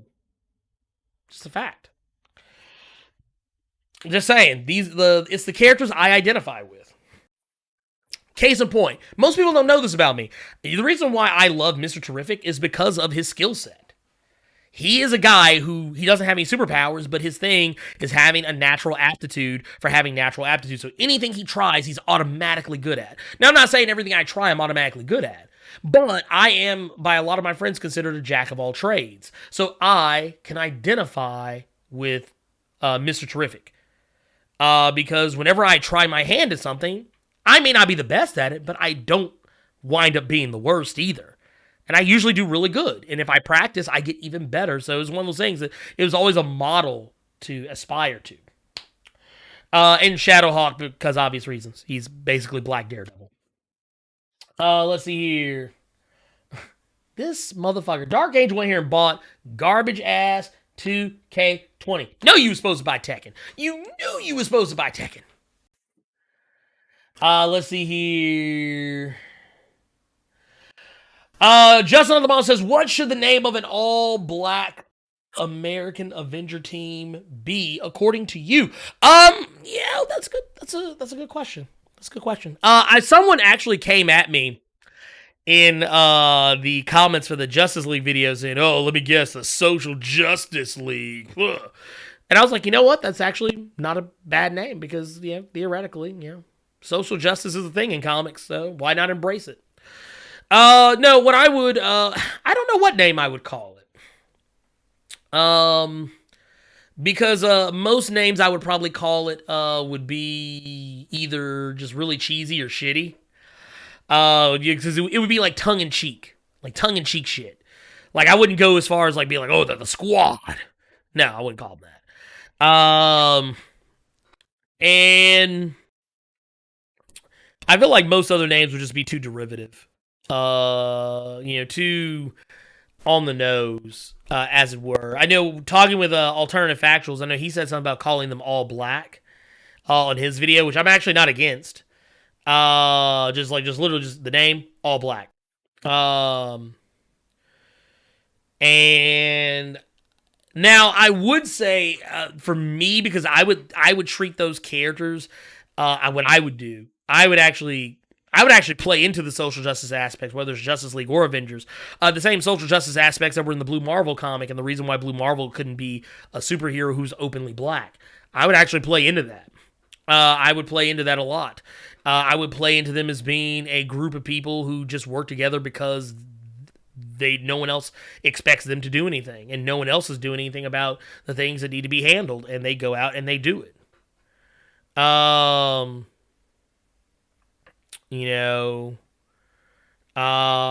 would treat them in a lot of ways like the Ultimates, which both Monica Rambeau and Blue Marvel were members of. Black Panther as well. So that's how I would treat them. But yeah, as a name, I don't know. I think any name I could come up with would just be silly. Names are hard to work out, because a lot of times you run the risk of either it being really dumb or really cheesy. I wouldn't want people to look at the name and be like, oh god, this is dumb. Yeah, I don't want, and yeah, like I said, like I love like shit like Black Panther and the Crew. I thought Black Panther and the Crew was an awesome name. I would love to have something like that. I would do that shit. If I ever worked for like Marvel, I'd be like, man, can we please revive Black Panther and the Crew? Can we do that?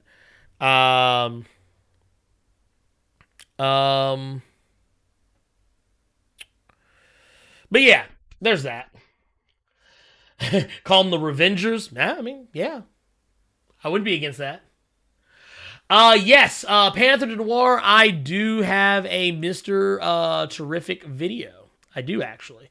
I don't know if anyone has already done so, but I tell you what here, I will link it in the chat. I will link it in the chat for you. How about that? There you go. Let's see. Actually, no, that's not a bad idea. I see what Tubes the One was saying. That's actually not a bad idea. I would, you could call them Black Excellence. I could go for that. Juice is running low. Let's see. What's the highest selling black superhero right now? That's from Weeby and Geeky. That's a tough one.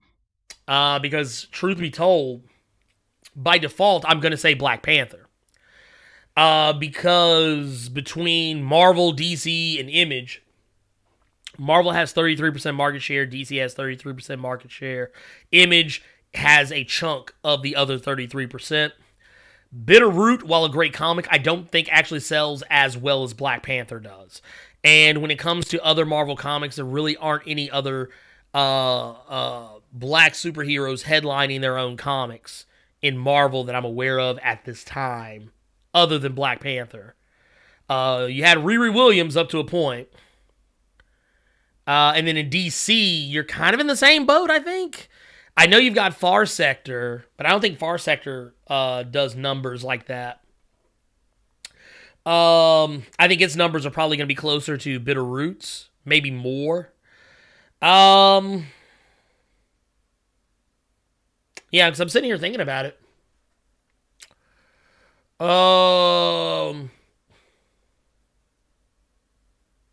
Yeah, that's the only one I think of. It would have to be Black Panther. Yeah, because all other books don't have any. If they have a black lead, that's another thing. But like a book that's like when I think about, I'm thinking about like a book that is. Oh, there's another new book that came out recently called Stealth. But I don't think it's doing numbers either. Really good book, by the way. At least the first issue of I really liked. It put a really good spin on the superhero genre. The idea of a superhero who's been around for a long time, and it has also been juggling the life of being a family man as well as being a superhero, and not only being a superhero, but a superhero who's gone from becoming a shining beacon of hope in his city to becoming a character who terrorizes and scares the shit out of law-abiding citizens. And I think that is a really good twist. I know some people don't like it, like, oh, they had to do that with a black character, but I mean, if you don't, then who? Let's see here. Malcolm X or Martin Luther King Jr. ethics. I don't really prescribe to either. 100%. I think there's a happy middle ground between the two because even Malcolm X towards the end of his life kind of had to learn that the way that he was going wasn't necessarily 100% the way he should have been going. Which is part of the reason why he was assassinated, murdered in cold blood. And Martin Luther King's ideology was terrifying to white people, hence also why he was assassinated. But the thing is, I think there's a happy medium, and I feel like if you're all in on one ideology and nothing else, you become short-sighted. So yeah, I don't believe in exclusively following either. I would find a middle ground between the two. Especially because, especially if you go by Malcolm X's original ideologies, I'm not that angry. I'm not that angry, and, yeah. It's not a thing for me. Miles, I forget Miles has a book, but I don't think his does numbers either. Not on the level of not maybe his might be a little higher than Black Panther's, if a little bit. But I forgot he had one. Let's see.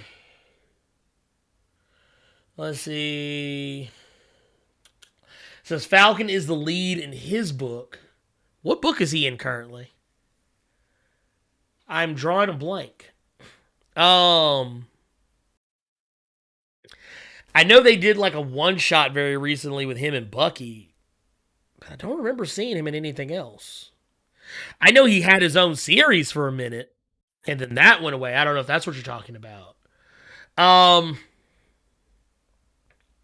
Let's see here. Luchasaurus. Hey, what's going on? Luchasaurus said, I hope they really make Naomi important in DC Universe in the next few years to come. I hope they do too. I really do. I don't know what DC is doing right now. I really don't. I would love to, if it were for me, I would love to live in a world where Naomi and Joe from Far Sector were in the same room at the same time. Throwing that out there. Tubes is saying that they need to make a Static Shock Rebirth. That would become the top-selling black character instantly, plus Virgil already exists in DC still. He's an intern at Star Labs. While that is true, because of everything going on right now with Milestone, I don't know how much longer that's going to last. Maybe it will, maybe it won't. I don't know. I'm not the authority on this. Dennis Cohen would probably be the better person to ask because he knows way more about it than I do because he is one of the founding fathers of Milestone. But from what I understand, Milestone 2.0 is now moving forward. And from what I understand, Milestone 2.0 has very little to do with DC. From what I understand. I'm not saying that's actually going to be the case, but who knows? If they remain with DC, that's fine. But until someone comes out and definitively says that Milestone will still be a part of the DC Comics universe, and more importantly, not just a part of their shitty multiverse, I'm not going to subscribe to any idea that they're still a part of it. Or not a part of it. You know what I mean? The Falcon and Winter miniseries. Okay, yeah. I could count that maybe. I don't know what kind of numbers that was doing though. I wish that there was a way for me to tell because like I see a lot of websites where like you can see how many comics are shipped, but rarely do I ever get to see how many are actually sold. Like sold, point of sale.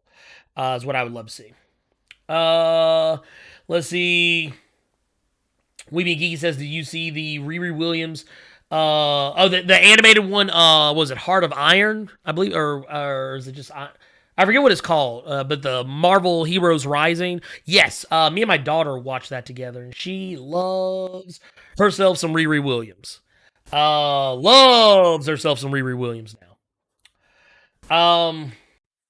And let's see, yeah, I keep forgetting that the Terrifics is still an ongoing book, because for some reason, I remember them talking about canceling it, and then it became this weird Mandela effect that I just assumed it was canceled from there on out.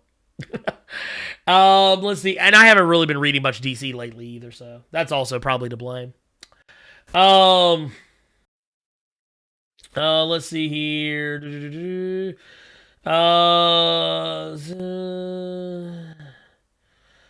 Let's see here. Well, okay, so to kind of clarify, my thing is that I know a lot of people talk about killing the whole, murdering and fighting like race war crap. I don't subscribe to any of that shit. Full disclosure, my wife is white. I ain't killing any white people. Sorry. At least none that I like or care about. I'm just gonna be real. I'm just gonna be real about it. And even despite that, my wife is fully aware of what's up. Probably even more so than most people would expect or realize or understand. My wife is usually the first person between the two of us to call white people out on some bullshit. Just being real. SFC Cape Killer coming through with a $5 super chat. Thank you. Look, didn't even say anything. Just throwing the support out there. I love it. John Battle also with a $5 super chat. Didn't even have a question. Just threw it out there. I'm here for it. Let's see. Thank y'all. Thank y'all so much for those. Like I said, I don't know if y'all know, it means a lot. It means a great deal. So I always appreciate when we all are coming through with the super chats and memberships and stuff like that. Yeah, like I said, it means way more than most people I think would understand or realize. And I do agree with Lockstyle that DC only really cared about static because that was their most bankable one. They didn't give a shit about hardware. They didn't give a shit about Icon or Rocket. They didn't give a shit about excuse me again. They didn't give a shit about the Blood Syndicate or the Shadow Cabinet or anyone else for that matter. They only cared about static. Let's see here. Let's see. El Ray says, "Hey Blerd, what's your take on Lion Forge Comics and Catalyst Prime, namely Noble?" I don't have a whole lot of experience with that imprint or the characters. I'm still kind of learning about them. Noble specifically, I just recently kind of caught wind of over the last few months, and I haven't read all of it or much of it, but it's definitely on my radar. I've been trying to get outside of the normal humdrum Marvel DC with my reading. I read a lot of Image Comics. I read a lot of Marvel. I don't read very much DC anymore. I do read some IDW, some Aftershock, some Boom Studios. Just depends on what's going on, but yeah, I'll have to get back to you on the Noble comic. Now, that said, we're going to go ahead and answer some questions from Discord real quick, because I know we got a couple. First and foremost is from, let's see, Rough Rider 86 came through with a question. Says, "Yo, OG, just doing a little math, remembering the mic, and Maria Bennett only got $2 million for 3 years, but the battle of the billionaire winner gets enough money to pay half the people they fire. Good to know my job doesn't matter as much as your boys' BS. Also, are we not going to mention Vince's new government position?" This is actually from Saturday. This is a question that was from Saturday. So basically, I talked about it on the previous show that, or actually no, it was made public after the fact. Now I'm thinking about it, but Vince McMahon, we talked about all the releases from WWE, and the fact that Vince McMahon is now on the committee that Trump has put together to reboot the economy. And I'm sorry, but fuck them. No. There are some people on there that actually are saying some smart shit, but Vince McMahon does not need to be on that. He does not need to be on that committee at all. And that's for Mike and Maria Bennett, or Kanellis, for those who are WWE fans. I mean, shit, I wish I got $2 million for 3 years. Let's see here. Also, next question says, would you happen to know where to start so I can read more about Earth 23 Justice League? Well, here's the problem with Earth 23 Justice League. Earth 23 Justice League doesn't really have a whole lot of comics. Multiversity, there's that, and they're not even a major proponent of multiversity. They're barely a side story at best. And then you've also got Flash Forward, which wrapped up, I think, a couple of months ago. And, I mean, that's it. There's not, the Earth 23 Justice League does not really pop up very often in the comics, unfortunately. And let's see here. Let's see here. Last question.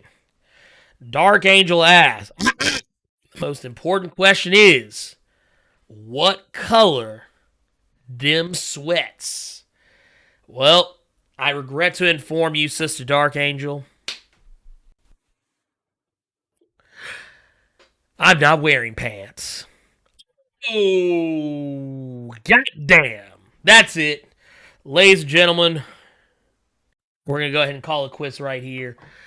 Man, we got in a good show. We got in like over 2 hours worth of show, and man, I'm impressed. We actually took something that wasn't really a whole lot to talk about and turned it into something. I want to thank everybody who sat with us, chill with me, whether you were just sitting and watching, lurking, whether you were active in the chat, whether you weren't active in the chat, whether you were super chatting, whether you were not, whether you're a member, whether you're not. I want to say thank you to all of you because y'all make this possible. Y'all may not even realize it, but you make this very possible. So that said, once again, let's not look for a video tomorrow. If anything, we may post a video. We'll still post a video next week, and as normal. But this week, I'm gonna kind of take a moment to just kind of get my head together, get back in the game, spend some time with friends and family, and just enjoy myself, and try not to focus too much on that bitch Carol fucking Baskin. That said, I love you all 3,000, and plus the Multras. Keep plussing the Multras. Wash your goddamn hands. Good night and goodbye. Bang!